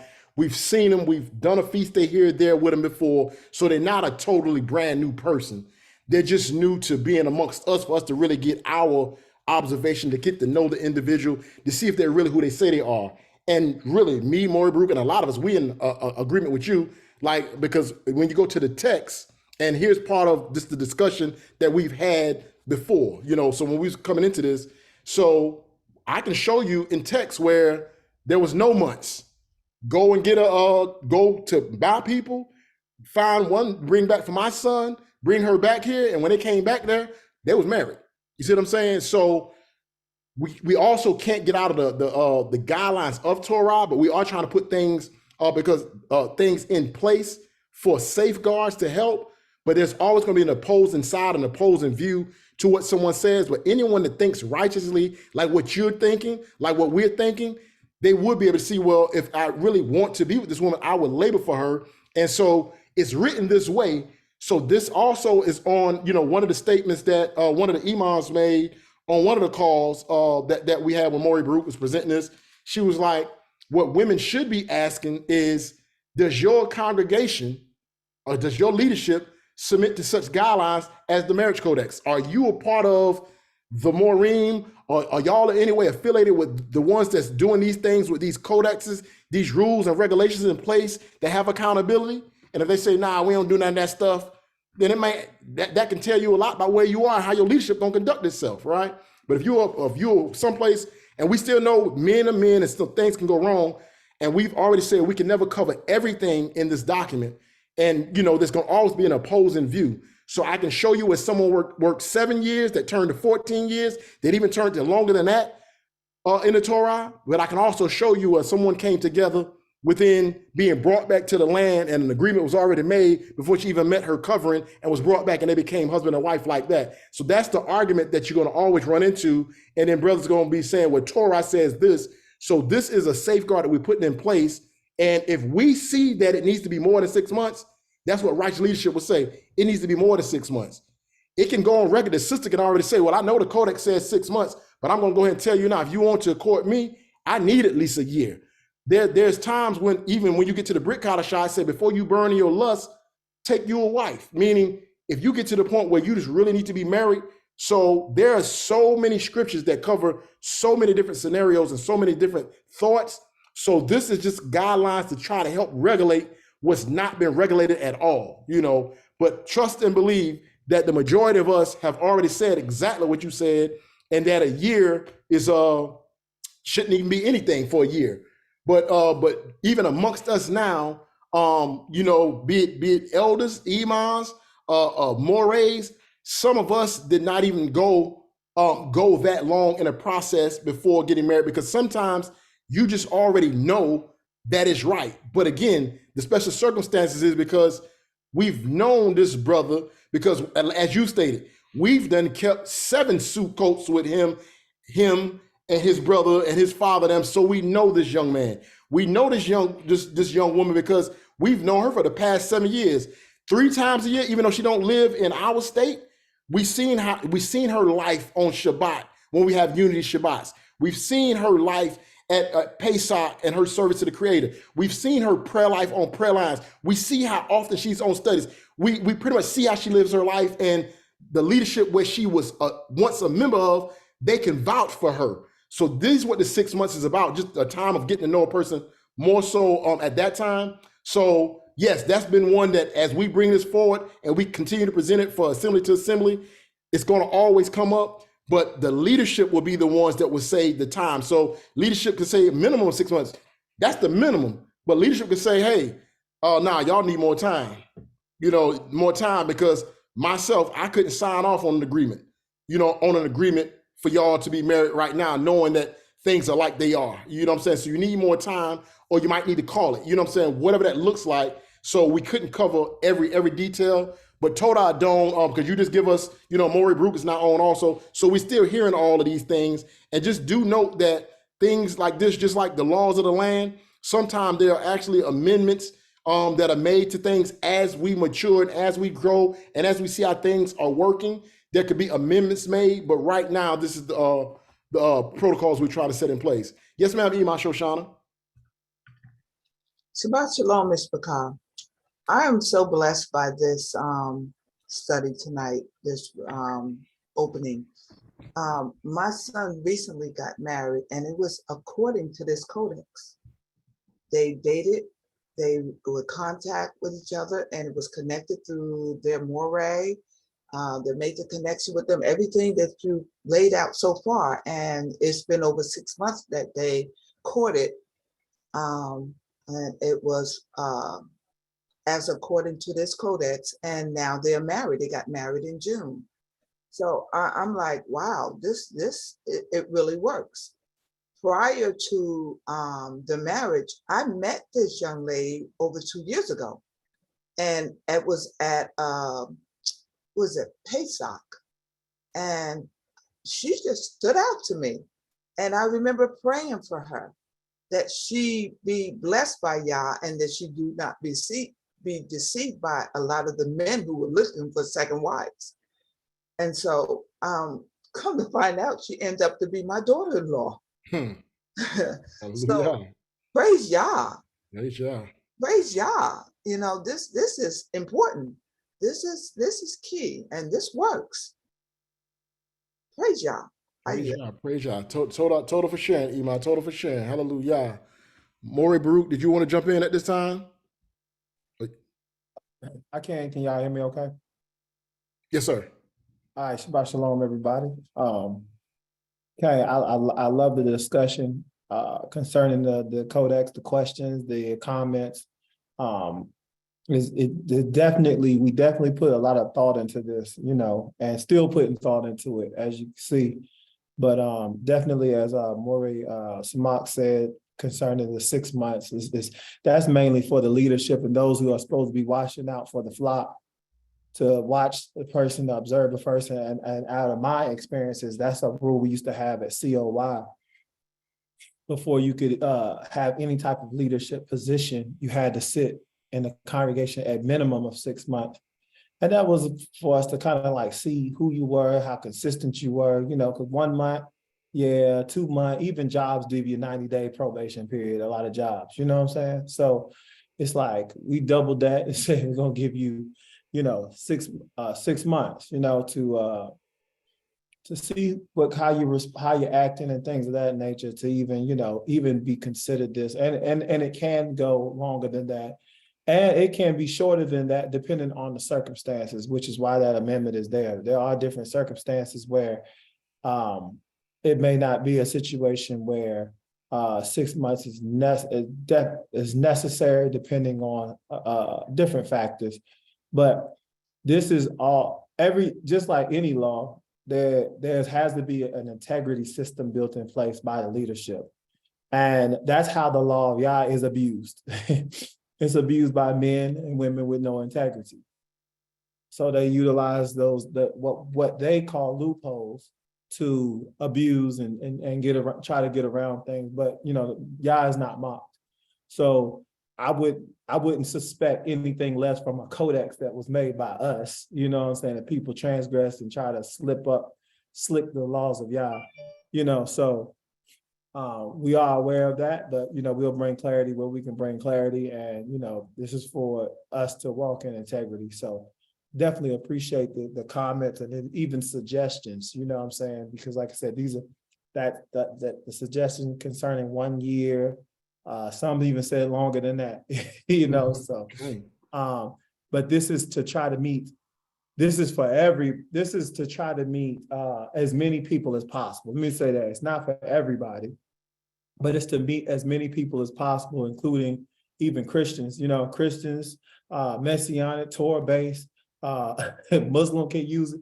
It should be where those who are trying to walk in righteousness and trying to have righteous unions could all utilize it if possible, you know. So that's where some of these numbers and timeframes came up. I'm not sure exactly where you stopped on this, Moreh Samak.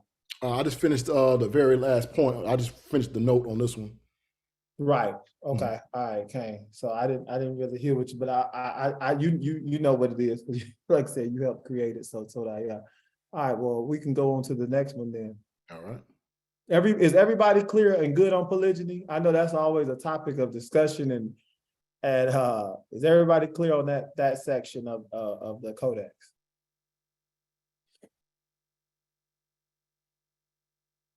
All right, speak now or forever hold your peace. It sound like wedding vows, right?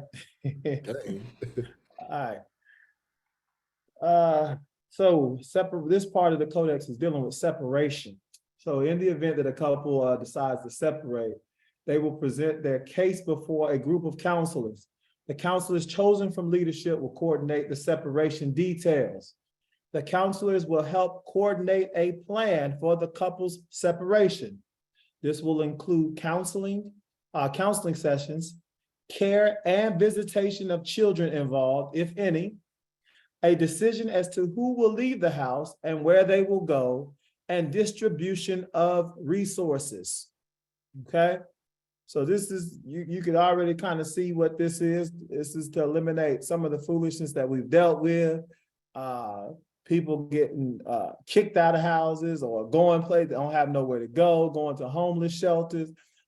He or she won't help with funds, whatever need be, whether the children are with the husband, with the Isha. These are counselors of the Knesset that will be coordinating these things based on the circumstances, based on who is the, well, we'll read it down a little later. So it says, during the separation, the man will be required to provide for a wife until reconciliation or divorce. So just because you separate, brothers, does not mean that that's the end all be all. You can cut off, you can turn the faucet off. That's not what that means. Only in special circumstances will this be waived, such as loss of employment, catastrophic illness, etc. Okay. Provisions for the man will vary depending on who is the primary offender. So if you go out and commit adultery or something of that nature, he or she, whoever the primary offender, that will also vary on the circumstances concerning the separation details. But this does not preclude providing for his biological or adopted children. The congregation will take this into consideration in order to judge wisely on the matter. All right. So, you know, a lot of times in the community, separation, you know, people think, brothers or sisters think they home free or that's it. And I got no obligations. I've seen sisters leave children with the men. I've seen men leave the children with the sister. All kind of stuff. We're going to try to clean up. Divorce is messy anyway. All right. It causes a lot of problems. It causes a lot of mess. So this is to eliminate some of that mess. All right. And it's not as much of a cleanup when it's organized, when we have the details, when each party knows, okay, this is what you're going to do. This is where you're going to go. It's not over. I just want to say this.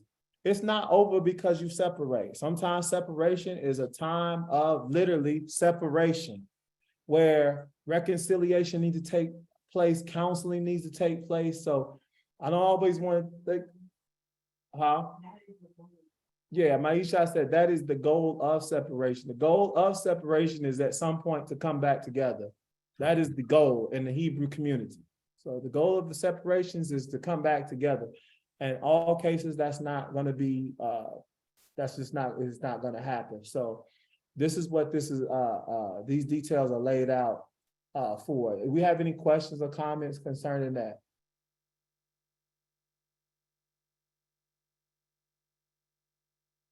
And we tried to make this as specific as possible, as detailed as possible. So there aren't a lot of questions concerning it, because, you know, with numerous questions comes numerous loopholes and everything else, and people find escape routes and stuff like that. So we tried to make this as detailed as possible, as clear as possible. So, you know, you don't have to be super bright to understand it. It's pretty much spelled out in front of you. And then the things that get more detailed, the leadership is supposed to be handling these things. Okay, go ahead, Yamin. Okay, it's a question, but an example, I think. So if both parties are married and they don't have kids, I agree with if they have kids, take care of your kids, take care of your business, so on and so forth. But if they don't have kids and they're separated, so my question is, if they're separated, is he still the covering for the woman, or she goes back to her Abba to be a covering since they're separated? I'm just trying to figure out how that would work. So I would say from a biblical perspective, she would always go back to her father, right? But from American captive perspective, those circumstances would have to be worked out amongst the leadership, because she may not have a father's house to go back to. It may not even be a good idea to go back to her father's house. She may not be allowed. There could be numerous situations or matters that would not just, even with fathers giving their daughters away, you know, we know that's not even happening a lot in this place, you know. So those details would have to be worked out by the leadership concerning where she would go, and even who would be looking out for her, because it might be a situation where it had to be an elder or a brother or something looking out for the sister during the separation period, in terms of just, you know, everyday affairs or everyday life, you know, checking in and stuff like that, depending on the circumstances or how bad it is. But even doing separation biblically or scripturally, let me say that, culturally, is the man still has a responsibility for her during separation. Until the divorce is final, he still has a responsibility to her, which is why the provisions and the resources and things of that nature come in until that divorce is finalized. Moreh, Samak, did you want to comment any more on that or add to that? Yes, just in short, and I mean, I think I understand where you're coming from, and that's why the last portion that Moreh has in here about the primary offender. So terms can be different based upon who the primary offender is. So let's say separation is just because right now we have differences. We arguing a lot, right? So we arguing a lot. Oh, I can't stand you. You know, just we in a bad place. No one has committed adultery. There's no fornication, nothing like that's taking place. Just can't see the eye to eye. Just need to separate to try to, as Ari was saying, separation is the goal is for reconciliation. So we just need to go someplace to cool off, be able to miss each other. So if the husband said, I'm going to leave the house, he still needs to take care of the house. You know what I'm saying? Like, you're still my wife. You know what I'm saying? That's still my wife. You know, so he would still take care of the house. But now if it is adultery, you know, if it is adultery, that's on a whole nother level. Like, he could be ready to cut her off right then, but he may say, you know what, she got to go back to her father's house. Like, because, you know, most high forbid anything happens with my house, most high forbid, please don't bring it upon my house, Abba. But if there was a situation, I would rather leave the house and leave my wife and the Yaladim in a home, and I go somewhere and stay somewhere. That would just be what I would rather. And I would still have be able to come by my home and check my home, because I'm choosing that I need space, right? I'm in my attitude state, I need a little space, so I'm still gonna take care of my family. But if there was, like we also use Joe Blow and Mary Sue. So Joe Blow and Mary Sue commits adultery. Joe might say, man, I'm done. And then, you know, but then he may say, well, somebody may say, well, you consider counseling. He said, yeah, I consider counseling, but I'm done. I want to divorce her. So while others may be trying to see what actually took place, what led her to that, and is there a possibility that he may want to actually take her back? She had to go back to her father's house because he's definitely not going to leave the house. She got to get up out of here. That could be his mindset. And so she needs to go someplace where someone would house her. That would be the whoever the primary offender is, because a man is really ready to divorce her because she transgressed like that. He's already in his heart saying, I'm done. But as time and a little time happens, he may actually, say, you know what, I'm willing to forgive her as the Most High has forgiven me. But right now I got to get over this and I need my space. If that's the mindset he's in, he still needs to be taking care of his obligation. But if he's already saying it's going to be divorce and I'm going to go through the counsel, I'm going to go through the process until it's fulfilled, there's certain obligations I have, but it's not anything extra.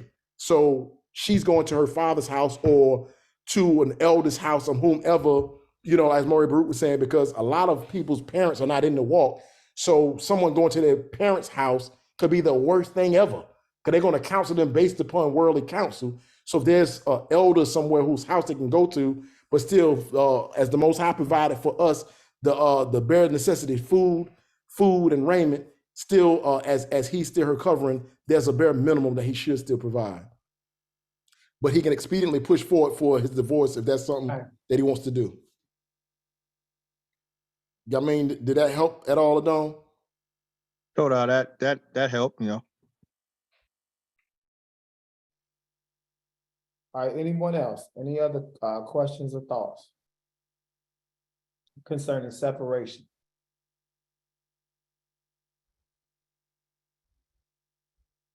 All right, I guess we can move on. Okay, go ahead, Zokan. I can't, Eliyahu.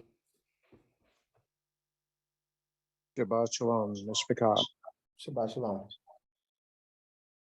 I'd like to put forth a question. What would this look like in a community setting where you have people that are married or were married or looking at dividing up a home because of the aforementioned actions of the offending party? How and what would be the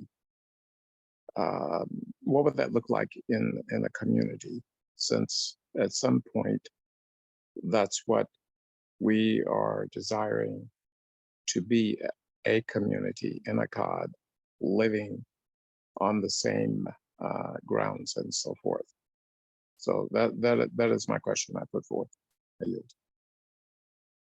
And do you mean, okay, are you directly speaking about the part of separation? Repeat that one more time, sir. I said, are you speaking directly on the section of separation? I'm speaking, well, that would be the preliminary part of it, but in the summation or conclusion of that situation, if they are on, let's say, for example, community property, what would that look like? I would say on a community property, we would function more according to the culture that we read and that we study in the scriptures and the things that are applicable to today. So for instance, the man would not leave his home. Now, depending on what the offense is, like he committed adultery, that would be something that he could possibly be kicked out the community for, because the scripture tells us to kill them, to stone them, right? Of course, we're not going to kill them in a community, that we're in, but that's something that you can be banished from or cut off in a sense from the community completely.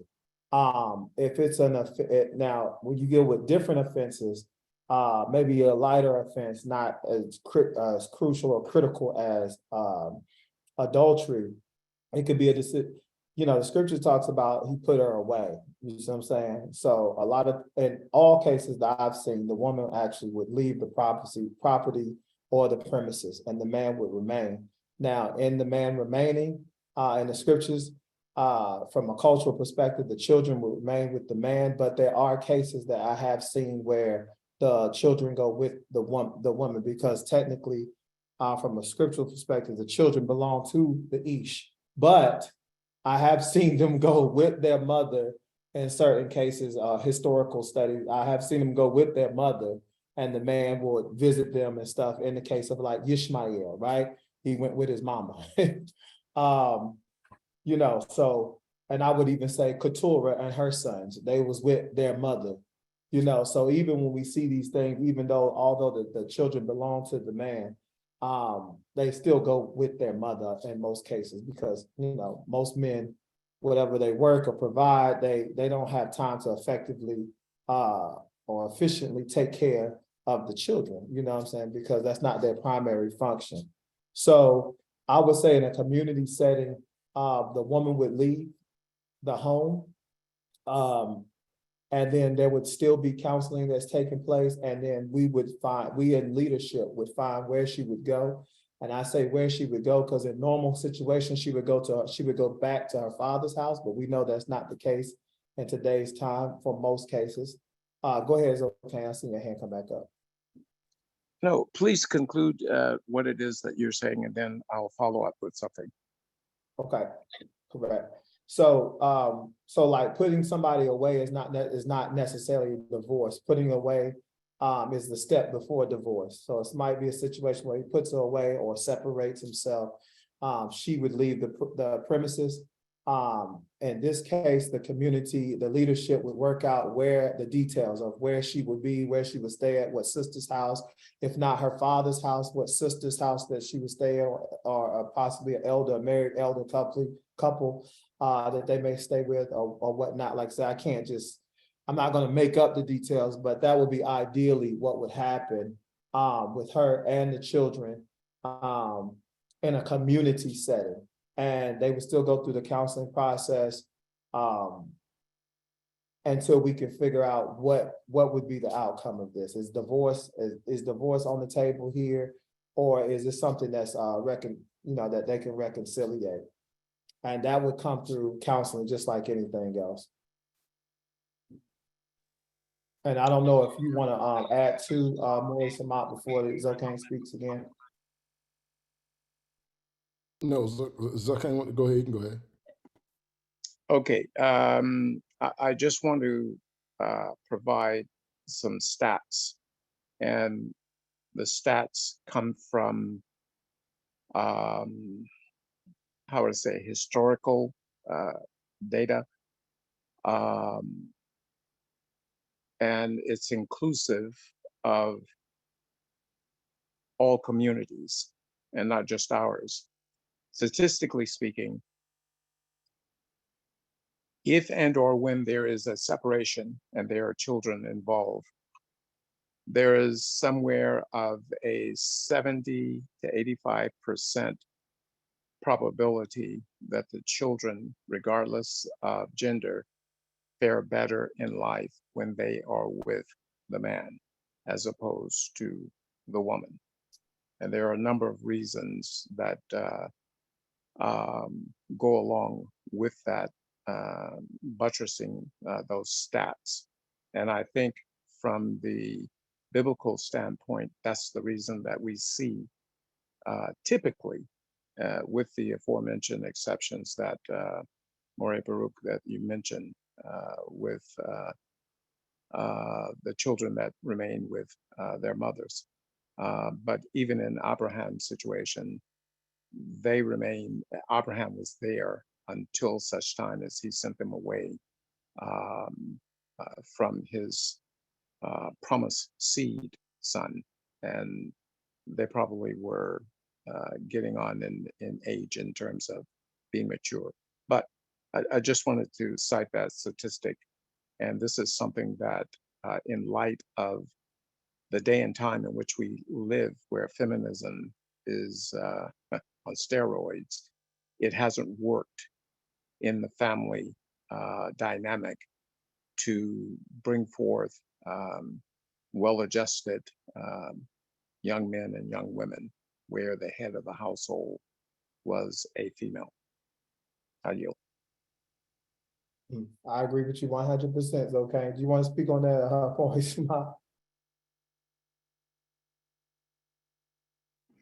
I have a couple of the points that I just want to speak on. I'm kind of tie some thoughts together. Just note that this is the beginning stage of a very hard task, and I know there's going to be a million questions because, you know, as we present, there's always some of the same type questions that come up. Do know this will be a work in progress, and the first step is the fact that we're coming up with some protocols to try to put in place. One of the goals is for us to have respect in our community, and when you have enough leaders and people in the community to stand on something, and that we have our written documentations, rules, and regulations, we can now be respected in society. So what I'm saying is there is in America, they respect certain things of what's commonly called Jewish criteria, certain things like that, like whatever Jewish law is, and they honor their marriages and how they do their thing. Hebrew Israelite community, we kind of have a joke because there's so many different ways and there's no agreement on anything. And then there's no structure or no codex or guidelines or written anything to say, here's what we believe, to actually be able to take to say, hey, we on our side would like to be able to, as it was in times of old, you know, in times of old, in whatever society that we were living in, such as when Hebrews was in Roman society, they still were able to govern their own communities by commonly called, by lack of a better term, by Jewish law, or I'm going to say by Hebrew law. They still had to follow certain Roman rules and regulations and pay Caesar what was Caesar's, but they still in their own right, they can govern their own communities by Torah. So, and modernly speaking, modern times, they have things in place where they're respected. Jehovah's Witnesses are respected. Islam is respected. There are people that's respected because of things they have established in society to be respected. So when we put these things in, because we know that the term legal can get confusing and messy, as we had a comment online, as Shalak was saying, some of these things can get confusing, which we do know. But if we have something established, we have enough support and people to sign off on. These are things that we can now present to be our documentation of our community and in reference to how we govern things. So if according to our marriages, we're in a country that says freedom of speech, freedom of religion. Now you can actually, in this country, you can be whatever you want to be, wicked. But anyway, to the point. So if you can allow a little boy to say he want to be a little girl and you passing these laws, then the Hebrew Israelite in our community, here is our guideline for marriage. Here's how we handle divorce. Here is what the elders or the judges in our community has ruled on. Then here's how that's something that we have to grow to. But right now we just had the phase of getting this started, and it's going to be a work in progress and still going to take a whole lot of trial and error. You know, that's just with anything. It's going to take trial and error and scenarios as they present themselves. We will know how to respond. So going to the communal aspect, as Akane was saying, I think this would pretty much work the same way in a community as outside of a community, because first of all, before we can come together in a community to actually live on the land together, we have to have the community mindset, meaning our minds have to go back to Torah regulations. So if we are now being Torah minded, Yah focused and Yah centered, then we understand what Torah commands us. So any judges, any elders, any Moreh, Chief Kohen, as we've stated in this document, that will be leaders over communities that will be overseeing some of these things, and in the decision-making process of these things, they will be making these decisions based upon Torah.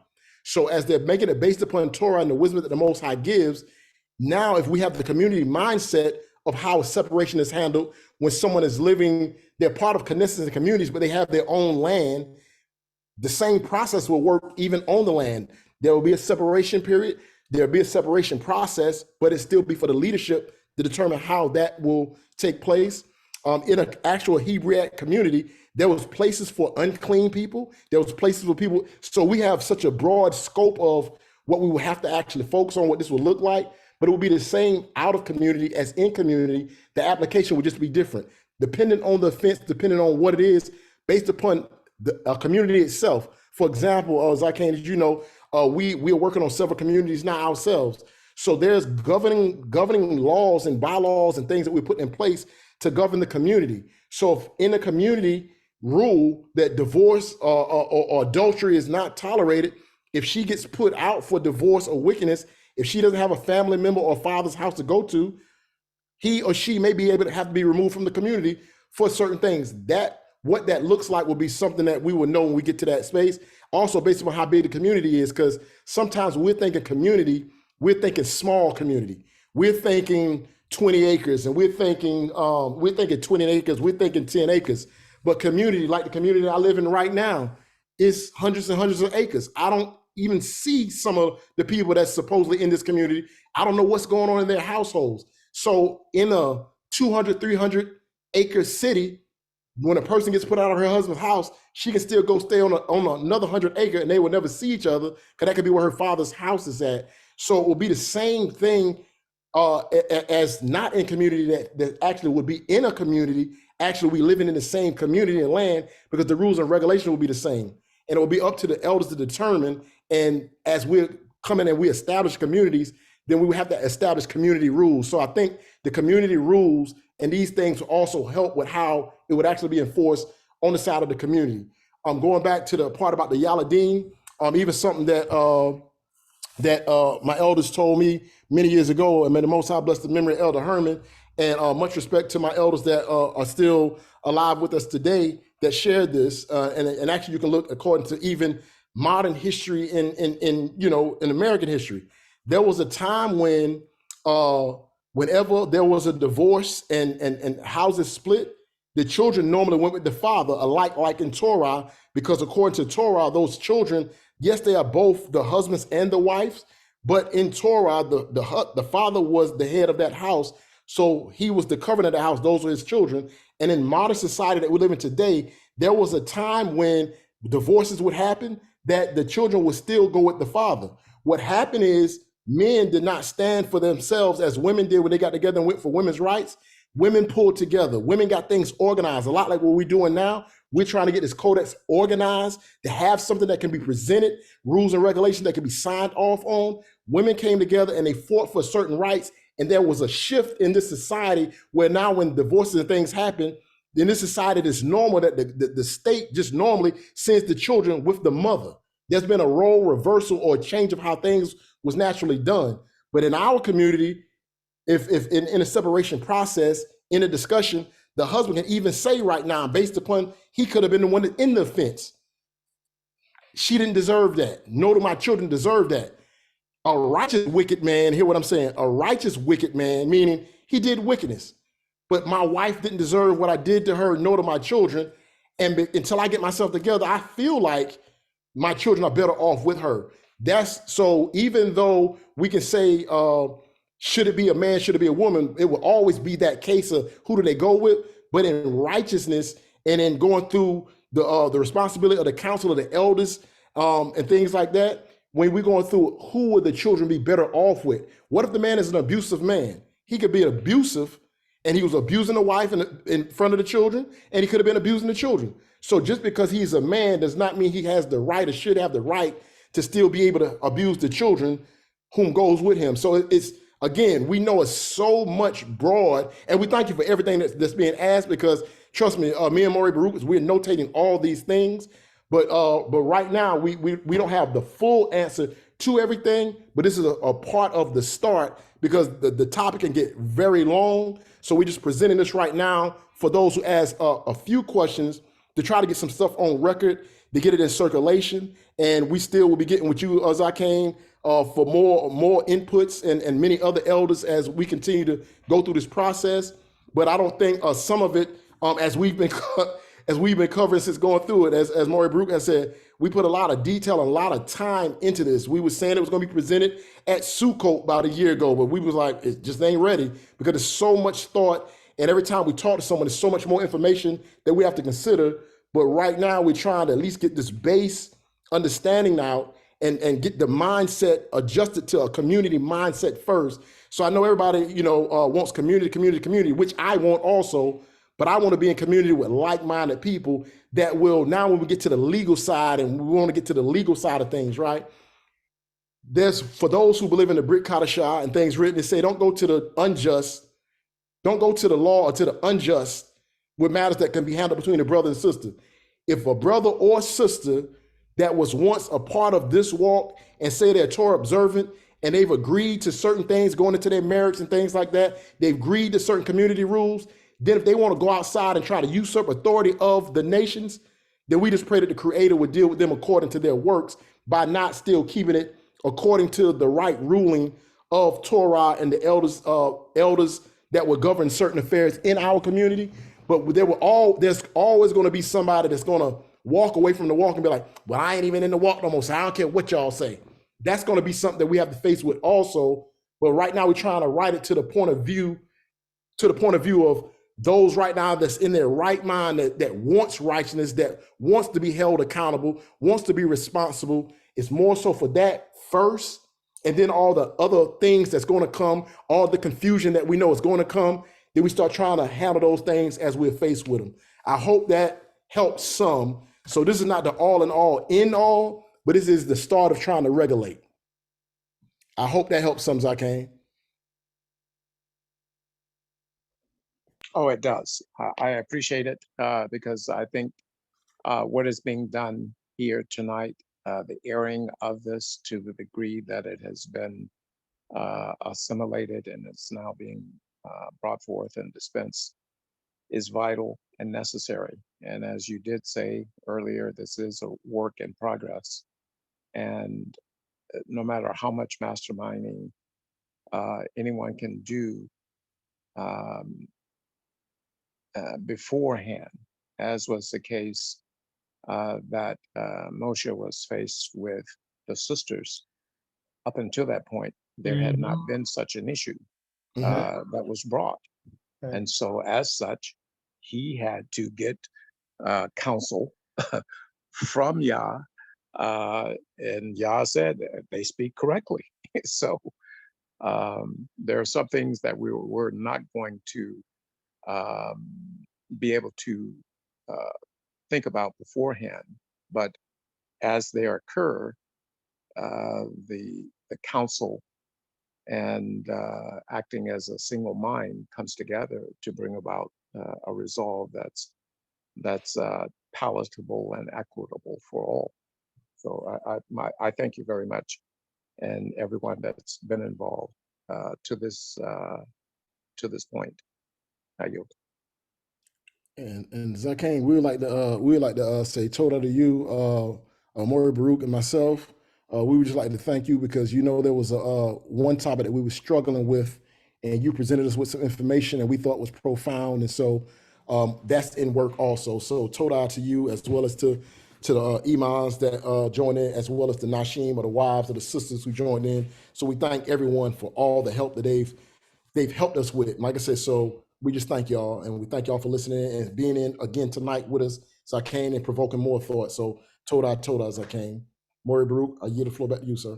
Okay, yes. Likewise, Toda's okay. Like I said, these are things that we're taking, and this is what we're building off of. This is just a starting on this is just starting on a foundation. We're getting us going on a foundation of something to build upon. So I guess we're going to move on to the divorce section. And it says divorce. So when a man chooses to divorce his wife, there will be a separation period of at least 6 months in which they will go through counseling with leadership. The intent of the counseling is to explore the possibility for reconciliation and resolving differences. The man cannot arbitrarily divorce his wife for any reason, but each situation will be judged by the current congregation.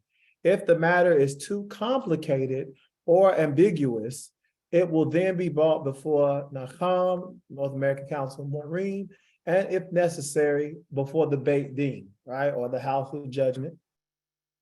All divorces are to be written out and witnessed by leadership.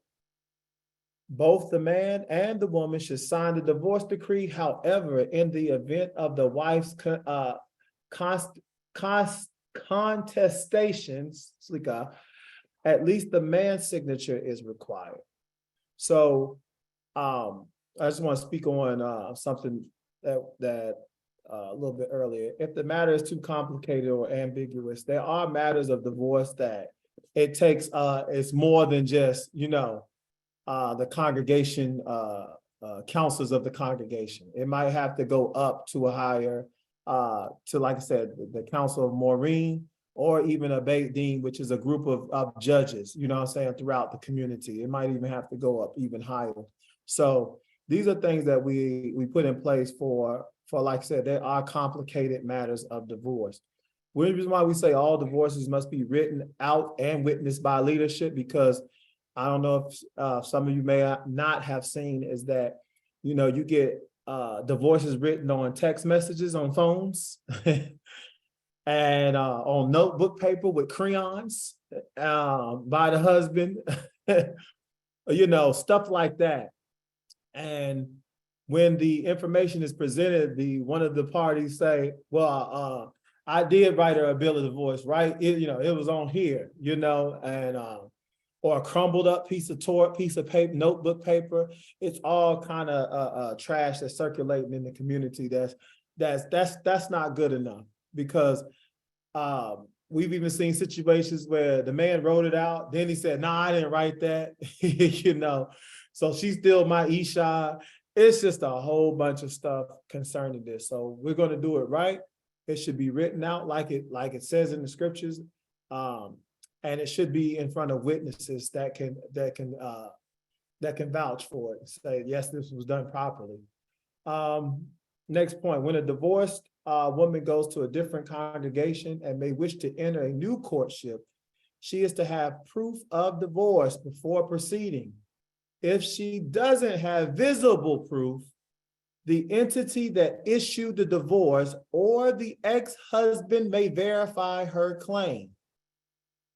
There will be 3 copies of the decree: one for the woman, one for the man, and one to be held by the scribe or congregation's permanent records.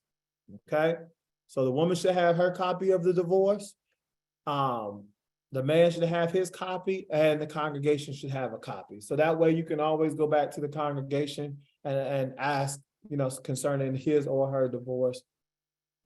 In special circumstances, such as threatening situations, abuse, or other circumstances that judges deem worthy, a woman may be granted a divorce. However, the assembly that grants the divorce will take full accountability/responsibility for granting the divorce under these circumstances.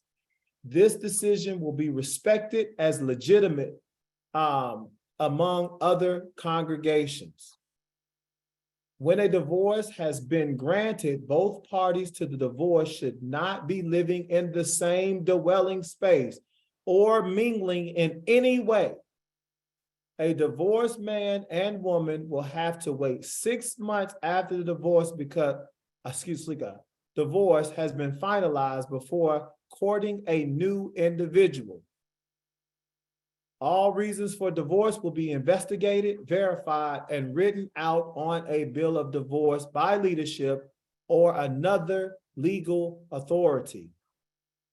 Counseling is for building a marriage and less effective when trying to save it. Questions?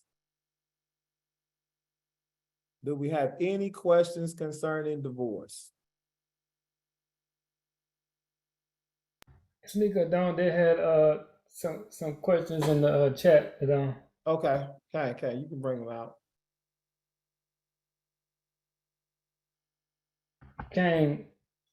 Let me see one. I think it says what is the time frame if a couple separates before divorce? So that was 6 months. Was this answered? What are we talking about, Akoti? Imuna. Shabbat Shalom. It was for the time frame, which was answered. Okay. All right. Okay. Toda. Okay. And the bar. All right. Ima Shoshana has her hand up as well. Okay. Go ahead, Ima Shoshana. I have a question concerning those who are in the walk and those who are not in the walk. If the husband is not in the walk and the divorce is granted for the Isha who is in the walk, how is that related according to Hebrew customs? Right. So that's where you get the complications here, right? So we have situations where the men are, it's so then if he's not in the walk, then the question would be, well, how did they get married? Right. So if the couple got married under the state legal system, then that's how we would be looking towards the divorce, because it's almost like we're dealing with jurisdiction now. You see what I'm saying? So if a couple goes and gets legally married under the state, then the state there's a certain level of jurisdiction there, right? And the same with divorce. But if a couple gets married, even if they have a legal marriage, but they go through the congregation, so say some people go get marriage licenses. Some people don't believe in state marriage license. Some people do. But if you go through the process, if a couple goes through the process through the congregation, right?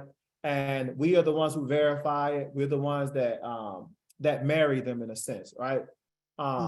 Confirm the marriage, confirm the courting, confirm the engagement, confirm the marriage, then we have a certain level of responsibility. So even if they go and get a court situation where they want to make it legal with the state, they can do that, right? But then there are things that, so essentially if they're going to go through a divorce, they still go through us first, and then they would have to still file the paperwork through the state, because that's a route that they chose to go through. So if it's a situation where the Isha has a Ish and that's a non-believer, different ways that happens, it could have, y'all both could have started like that. It's different ways that could have happened. But the first question that would come to my mind is how did y'all get married? You see what I'm saying? So if y'all got married through the state, then there's a certain level of jurisdiction that we don't have because we didn't coordinate this. You see what I'm saying? It didn't begin from us. It didn't go through us. So it went through the state. So then I would encourage to go through the state for, like, we will always be available for counseling and things of that nature. But I would think that it would need to be something that would need to go to the state to be a no. You got any comments on that, Moreh, Samak? Yeah, yes, sir. And also, when you ask if one is in the walk and one is not in the walk, it's still divorce is still divorce. See, a lot of times, as Moreh Baruch had already stated, this is not just for Hebrew Israelite community, what we're trying to do here. This can be for if a Christian wants to know about how to have a righteous marriage, a Muslim, whomever, they should be able to look at this, because there are some common terms, right? Marriage, people pretty much view marriage to be marriage. Now we know we have the extra term of polygyny. Let's keep that part out of it. Just simple marriage. They kind of know what marriage is. Why do you want divorce? So is it for adultery or not? Of it for, as they say, irreconcilable differences? There's not been any fornication. There's not been any divorce. You're just mad with each other. Same type concept. That's what counsel will be here for. But we would not, because again, we are looking for reconciliation first. For every little disagreement or argument, we are not looking for people to get divorced, nor are we really supportive of that. So, those type things, if that's what's going on, where someone like, well, he's not in the walk, because someone is not in the walk is not grounds for divorce either. Because you was married and y'all came together, not in the walk, you converted to the walk, or you acknowledge the walk, that is not grounds for divorce just because your mate is not in the truth.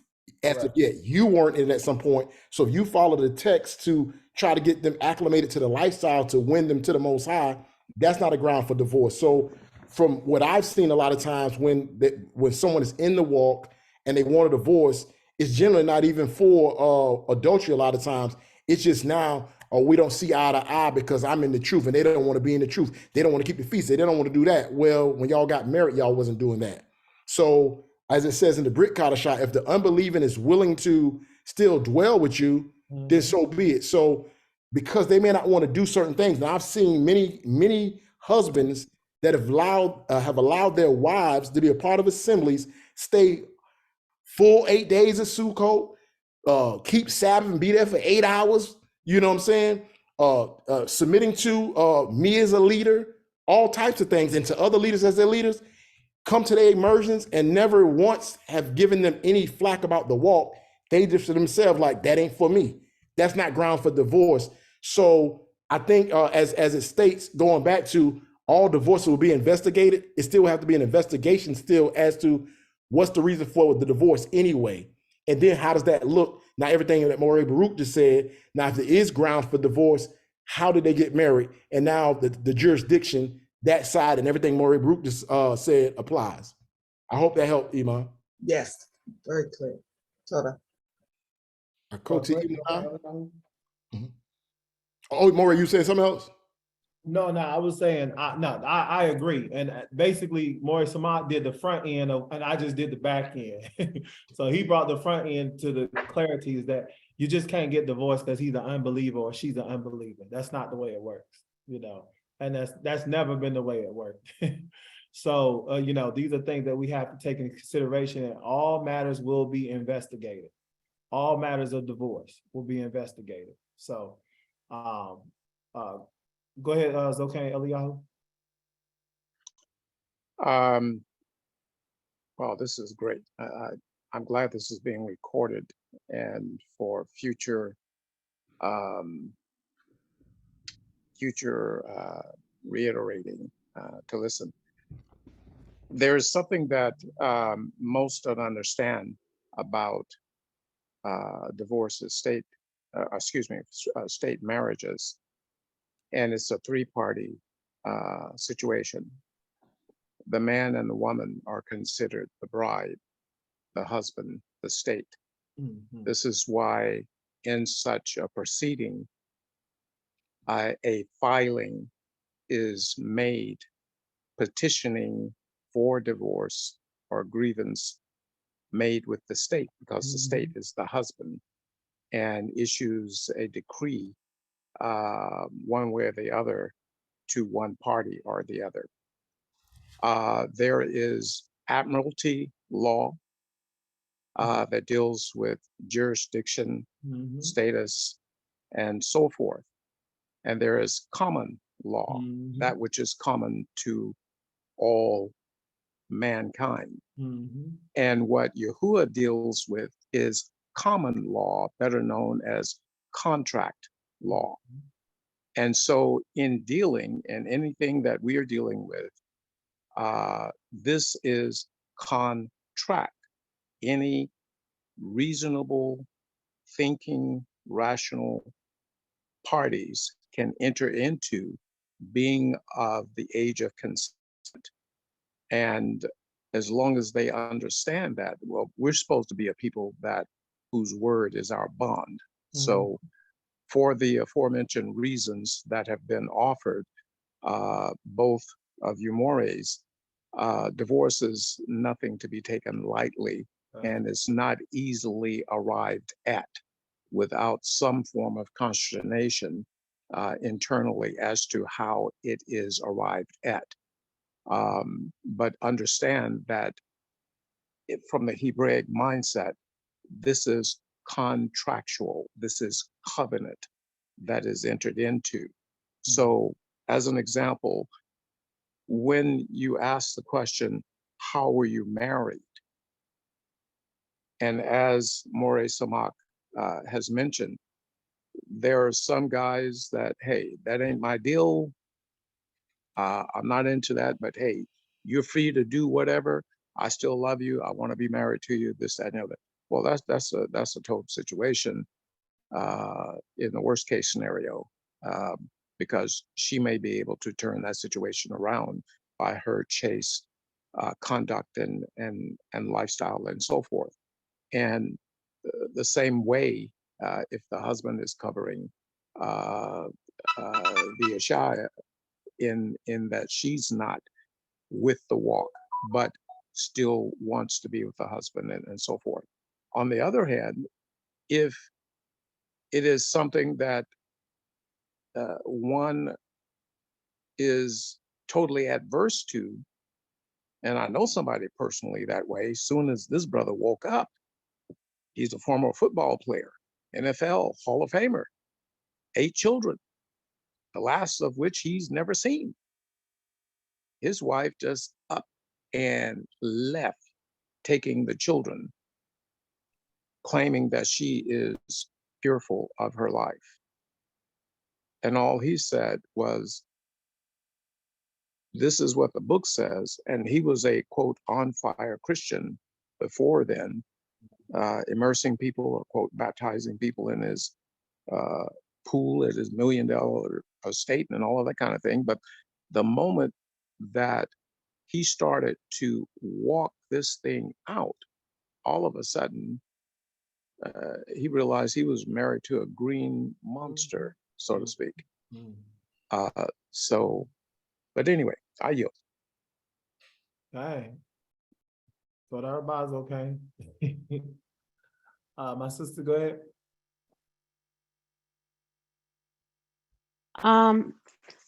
It's the last line. Counseling is for building a marriage is less effective when trying to save it. What would be more efficient to trying to save a marriage? That's a good question. That's a great question. I would say prayer and fasting. At that point, when you're trying to say something, it's like trying to save a life. You know what I'm saying? It's not time to be sitting down and getting facts and getting little keys and little tools and stuff. It's like, it's time to grab the life vest or grab the rope, grab the hand, whatever. It's almost like it's the fight. It's the dirty now. So it's like, it's the down and dirty, it's the nitty gritty. So I would say prayer and fasting,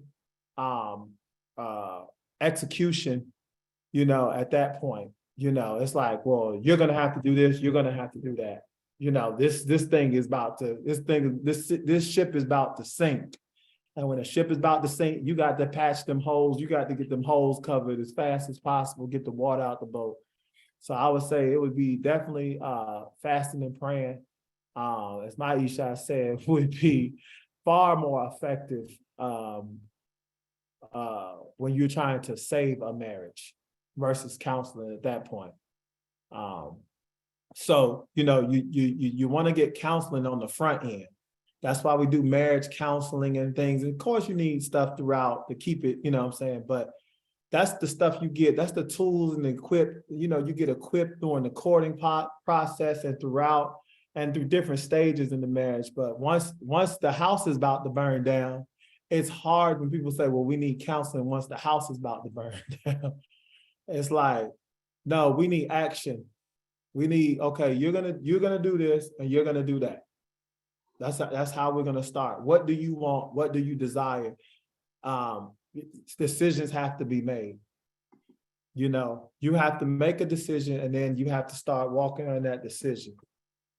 So and we got some elders on here. They may have a wiser word, or my brother Samak, but I would say definitely it's execution at that point.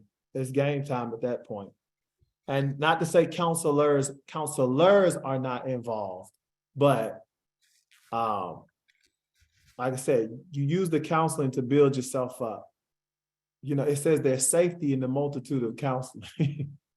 Go ahead, Imam Shoshana. Let me say something real quick. Oh yeah, go ahead, Moreh. And just to kind of summarize, Akoti, what Moreh Baruch said, he said something key about the beginning. So the statement is put in trying to encourage everyone to heed counsel first, because counsel is for building a marriage. So that's why everything is based upon counsel in the beginning to build a marriage, so that divorce isn't even anything that has to come up. He didn't say it's not effective, it's less effective, meaning when emotions and anger and offense is now involved, sometimes a person is not even listening to counsel, so it's less effective. So basically the statement is trying to encourage taking heed to what's being presented in the Codex, taking heed to the 6 months. If they say, no, you need more than 6 months, you need a year, or no, you don't even need to go forward. You need to put it, whatever counsel says is to try to aid and help. Now, if someone goes outside of the counseling when it's to try to build it in the beginning and trying to build it solid, then if it now comes to the state of divorce and now trying to save a marriage, it's a harder feat, because the counselor could have kept the issues from coming that came up. This now has people trying to now save a marriage. that's that's angry. So he already covered the statement, but that statement is put there to try to encourage before we even make it to number 7 in the Codex. Go back to the beginning of the Codex and follow this process. That's kind of why it's there. And I want to say another thing why it's on my mind, and I'm going to yield it to Iman, because it goes into what she asked about if people was married different ways and from different beliefs. And what Moreh Baruch said, when he said about jurisdiction, and jurisdiction is going to really be key too. So when you have some that try to force polygyny on some people in this society, and so now they want to do away with, they do this, well, I'm gonna just put her away and things like that. Just be mindful that in this country that we live in, if the woman is not with that and you're already married according to the system way or the way of the world, then they can get you for bigamy. And bigamy is taking another wife. And now in some states it's punishable for a year to up to 3 years in prison.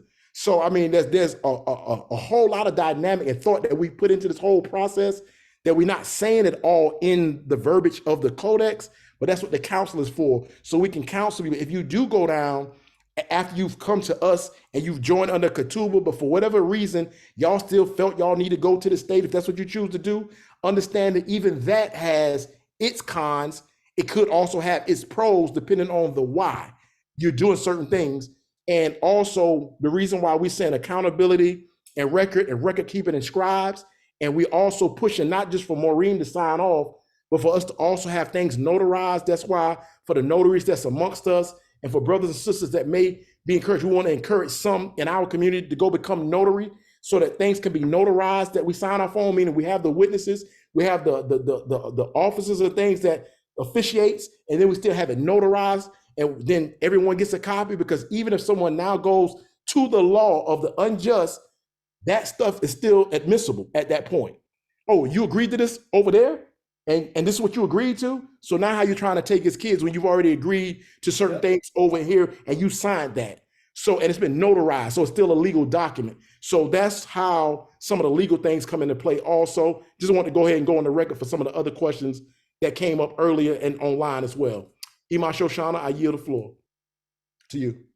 Great job. In addition to what Moreh Baruch has said in saving the marriage and fighting for it, it encounters a lot of endurance, because you're going to have to stand in the face of a lot of affliction, a lot of abuse, a lot of misuse, mentally and physically. And that means if you're in Yah as you claim to be, you got to stand on every principle that the Ruach teaches. You love the Yah and you trust him. That means you got to endure a whole lot to stand and to intercede and to fast and to pray for your Ish or Isha, whichever case it may be. Because this is what you're desiring from the Father, to restore the marriage. Whatever affliction that's going to come, and it's going to come, and it's going to hurt, you're going to have to be able to endure and yield it to the Father. Cast it at the Father's feet. Forgive as it comes, because it's going to come. But you got to stand. You got to trust Yah. Prayers of a righteous man prevaileth much. And also have a confidant, someone who's strong in Yah, someone who's strong in Torah, and someone who loves Yah and doesn't show partiality. They may love you, but they got to love Yah more, to speak to you truth and righteousness, and to help you to stand in the verse of adversity and the persecution that you will endure doing this, because the enemy wants to destroy a marriage. That's his goal, especially in Hebrew culture. So if you're in the Father and he's not, you have to show yourself the vessel of Yah in all righteousness. And you're going to have to endure. When the Father says stand with your loins girded, you're going to have to gird it with everything he's taught you to do. Do what you know to do and trust y'all. I yield. Hallelujah, hallelujah. Toda, Iman. All right, Mr. Bakar, we at the 10:30 mark, so we actually close to the end, I do believe. So if we can hold any comments and just let Moreh Baruch kind of conclude and make it at least through, and then we can come back at another point to go into more comments, or tomorrow at the second half, we can entertain more of the questions and you can jot down your comments, or we can just actually stop here and we can conclude everything tomorrow at second half. Because it is to the 10:30 mark, and I know we have to get prepared for service in the morning and family and things like that. So, Moreh Baruch, did you want to try to just go ahead and get to the closing of this, or you want to stop at this point? What's your take, Adon? I think it's one more slide, ain't it? Yeah, just one more slide. Yeah, I Okay. can just go through the one slide. Okay, and if you have a couple of questions, we can take some of the questions for the one slide. Okay. So that's it there. Yeah, that's pretty much it. Scriptures of support. Yeah, that's pretty much it. Mhm. Just scriptures that we utilize to come to the conclusions. Some of the conclusions, some of them we didn't even use scriptures. We just came to what consensus dealing with experience and situations to come to certain numbers like 6 to 6 months and things of that nature, you know. So these are just some of the scriptures that we used in terms of Amos 3:3, you know, how can two walk together unless they agree? You know, that's the husband and wife. They have to agree that this is all, and then not just that, if that we can walk together as communities, different congregations, if we just agree. We don't agree on a system, which is why there's so much abuse going on in the relationships. You see what I'm saying? Because you can go from one congregation and hear one thing, you can go to another and they say this, another one say you can do this and you don't have to do that, and we don't even agree. So it allows a lot of this to happen. You know, so I'm not going to go through all the scriptures because, like I said, we utilize these scriptures to come to conclusions that some of these scriptures to come to conclusions that we wrote in the Codex. So, you know, I just hope and pray that everybody receive this with an open heart to see that it's not perfect, but it's something.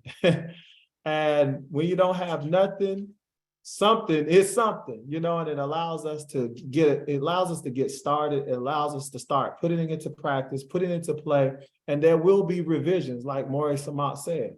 We're going to revise it as we go along. We're going to say, okay, now this worked, this didn't work as well, or this was the loophole here. Let's go ahead and address this. But we are committed to seeing this through. We are 100% committed into seeing this through, walking this out, and applying and submitting our own selves to these things. So I thank y'all for each and every one of you coming on, for the comments, the questions. If you have other questions after today, like Moreh Samak said, yes, that you want to address tomorrow, or things that come up, by all means, please ask a question. Throw in your suggestion. You know, if anything may have been confused or anything, we would definitely love to address these things, because this just makes us better. This makes the Codex stronger. And like I said, when we agree, the power of agreement, man, you know, the people came in agreement to build a tower. The Most High said that he said, let's go down there and confuse their language. Anything they put their heart to, now we're not doing this for the evil, but we can agree on these things and say, you know what? Let's walk in this. I guarantee you it'll change the majority of the situations that we're dealing with now in relationships, especially the dating, I'm gonna use the term, the dating scene, you know, and all of that. We can start eliminating a lot of this, you know, a lot of these things, relationships that people get into and they jump right into within 30 days, and within 6 months, they hate each other's guts. It's like, this would be eliminated if you follow the process. You go through the process, a lot of this can be eliminated. It may not stop all, but a lot of this can be eliminated with this Codex. So I thank y'all for putting it on our heart to come and complete it, and even to continue to build on it and let it evolve into something even more powerful. So I just told y'all for each and every one of you, the elders that spoke out, and made your comments, suggestions, and your thoughts. I thank y'all for you, and I pray the Most High add a blessing to each and every one of you. And but with that being said, I'll yield to my brother Moreh Samak. Toda Moreh for the presentation tonight. Toda for the time that you came on and shared with us again this night on this Shabbat. Mishpachah, we're gonna get ready to close for tonight. And again, I support them. Thank you all for tuning in. And prayerfully, this has been helpful. And again, this is something to put in place. And it says safety in a multitude of counselors. And that's something that we also have on one of the slides further back. There's safety in a multitude of counselors. So, we're trying to, do things in righteousness. We're trying to establish responsibility and accountability and take away some of the excuses that's in our community as well. So we can't say we don't know, no one is trying to do things the right way when we are putting forth the effort. And this is part of the reason why when, with our gift studies and certain classes that we had to put on hold for a minute because we was having the gift studies, but these things right here need to be put in place to be introduced while having the gift study, so we were trying to get these things done. And it took, quite some bit of time and going back and forth and warring with. So Toda Yah for, as Moreh Baruch said, for placing it on everyone's heart that took the time to help assist. And I just give a special thank you to the Most High Yah for placing on Moreh Baruch's heart and his Ashah for compiling it and putting it all together in a nice presentation form, and his dedication to it, because it's one thing to be the ones that's on and giving the statements and sharing, but to be the ones that have to sit there, type it all up, word it, put the verbiage right. It was a lot of work and a lot of thought went into this. So Toda Yah for their household, may the Most High increase in their homes, in their home. At this time, elders, I'll yield the floor to y'all for a moment. Imams, do y'all have any words before we close? As I can, Yaquab and Eliyahu, any closing statements before we close out for the night? Shabbat Shalom.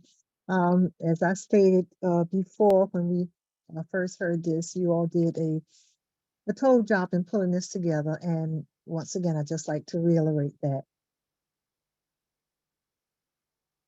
Toda Imam.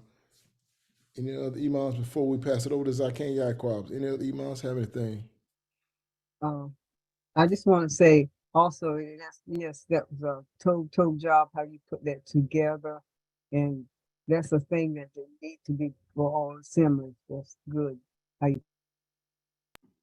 Toda for your words of support, Imam. Imam Shoshana, any closing words? I'm in agreement with my it's also that this is told information for our sisters to go forth in the Hebrew culture and to understand what is the process and how it's acceptable unto Yah according to Torah. So praise Yah. I will. Hallelujah. Toda for your words, Imam. Toda for your words of encouragement. Zaken Yaquab, yes, sir. Hallelujah. Hallelujah. Toda Rabbah, Moreh Baruch for presenting this and the way y'all did. I just got a couple things. I think that the most difficult thing for us in relationship to this codex is most of us are coming out of a culture that we grew up in. And so a lot of things we initially approach our culture from that perspective, which is probably natural, But we have to really focus on, are we gonna conform to our culture? Are we gonna conform to our culture? And I think that's one of the main lessons that we're supposed to learn in this land of our captivity is are we gonna come back to the culture that the Most High gave us all the way back to the culture the Most High gave us, well, as much as we can while we're in captivity? Or are we gonna try and blend the two cultures together? I'm sitting back and I'm listening, and it does seem male dominated, but the way you started, Moreh, in the book of Shemot, You know, our forefathers have already agreed to the covenant. They've already agreed us to the covenant, you know, and that's the reason why we're in the situation we are now, because we didn't keep our end of the covenant. So I think if we put it in our minds that we have to conform, our mindset has to be renewed to our culture, not just learning about our culture, but being immersed in the culture. And I'll say this, and then I'll end my statement.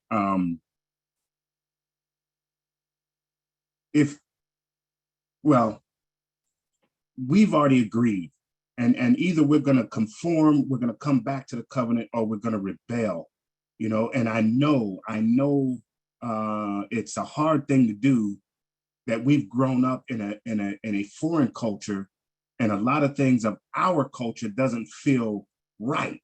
It doesn't feel right, you know. But if we're going to come back to the covenant that the Most High said He's going to protect us under, He's going to provide for us under that covenant, then we have to really dedicate ourselves to coming back to culture.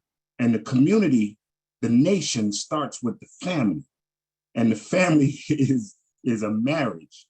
You know, a family is a marriage, and then from there comes the community, and then comes the nation.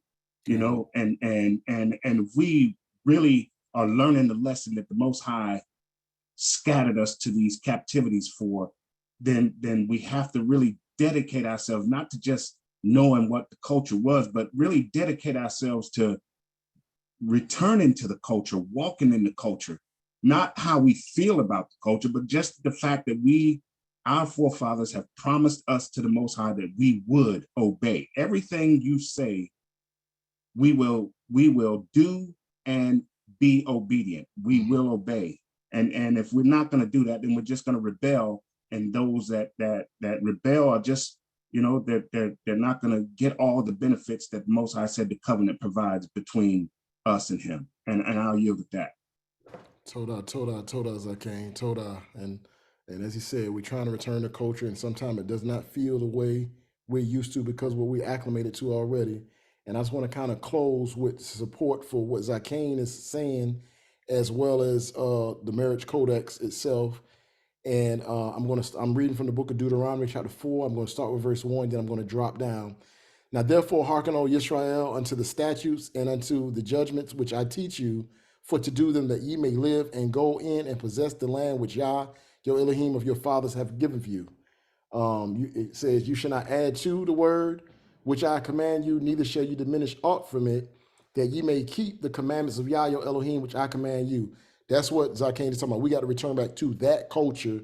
And in that culture, marriage was honorable. And that's what the Marriage Codex is about, marriage being honorable. It tells you how to love your wife in Torah. We're supposed to be keeping it as it was taught to us. So now I want to drop down to verse 5. Behold, I have taught you statutes and judgments, even as Yah, my Elohim, commanded me, that ye should do so in the land whither ye go to possess it. Keep therefore and do them, for this is your wisdom and your understanding in the sight of the nations, which shall hear all these statutes and say, surely this great nation is a wise and understanding people. For what nation is there so great who hath the Elohim so nigh unto them as Yahuwah our Elohim is in all things that we call upon him for? And what nation is there so great to have statutes and judgments so righteous as all this Torah which I set before you this day? Only take heed to thyself and keep your soul diligently, lest you forget and depart from the way. So basically, when we see keeping of the commandments and keeping the Torah is supposed to show our righteousness and our wisdom in the sight of the nations. So our marriages is a part of that. So that's why it starts off, marriage is honorable in all. The purpose of this codex is trying to have us return unto culture, return unto righteousness that the Most High wanted our marriages to be, so that when they look at our homes, they look at our Yaladim, they look at our community, they see the righteousness of Elohim and say, wow, the children are successful because the Abba and the Ima, the mother and the father, they have a beautiful marriage union. They follow the Most High. They do things according to righteousness. And that's what we should be known for, not this on Facebook making a mockery with all the wickedness that we do. We should be using this platform that we have to be pushing righteousness and calling one another back to righteousness. So that's the goal and focus of the Marriage Codex, so that the way we conduct our lives, starting, as Zakin Yaquab was just saying, in our marriages, in our homes, in our unions, in our families, that now translates into a community, that when the nations see our life and how we live in righteousness, they should be able to say everything that was said right here in the book of Devarim. Oh, what a nation to have an Elohim so near and dear and close to them, to give them such a law, such a Torah. So with that, I'm going to yield for the night. Zakin Eliyahu, are you in a position where you can do the closing Teflon?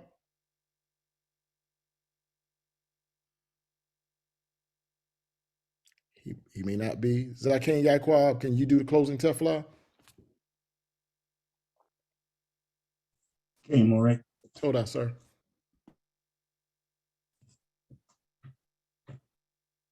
Hallelujah. Hallelujah. Barakatah Yahweh Malakawalam. That is the highest praise unto Yah. Praise Yah. Blessed are you, Yahweh. Abba Yahweh, we come to you humbled, giving you all the praise, honor, and esteem, and thanking you, Abba Yah, for the life that you've waken us back up to, that you're feeding us the heritage of Yaquab, of Jacob, that you're keeping your promises, Abba Yah, for your people that are scattered. And we just ask, Abba Yah, please, that you continue to feed us our heritage, continue to order our steps, continue to bless and keep us all, Abba Yah, protect us from all hate, harm, and danger. Continue to expose the traps and snares, Abba Yah, of your enemy, who is set on destroying your treasured people. We just ask, Abba Yah, that you give us a heart of understanding. Give us a heart of zeal to return back to the covenant, Abba Yah. Continue to bless us with knowledge, wisdom, and understanding, Abba Yah, that in this land of our captivity, that we will bethink ourselves, Abba Yah, and turn back to the covenant, turn back to Torah, turn back to the law, statutes, and commandments that you gave us, Abba Yah.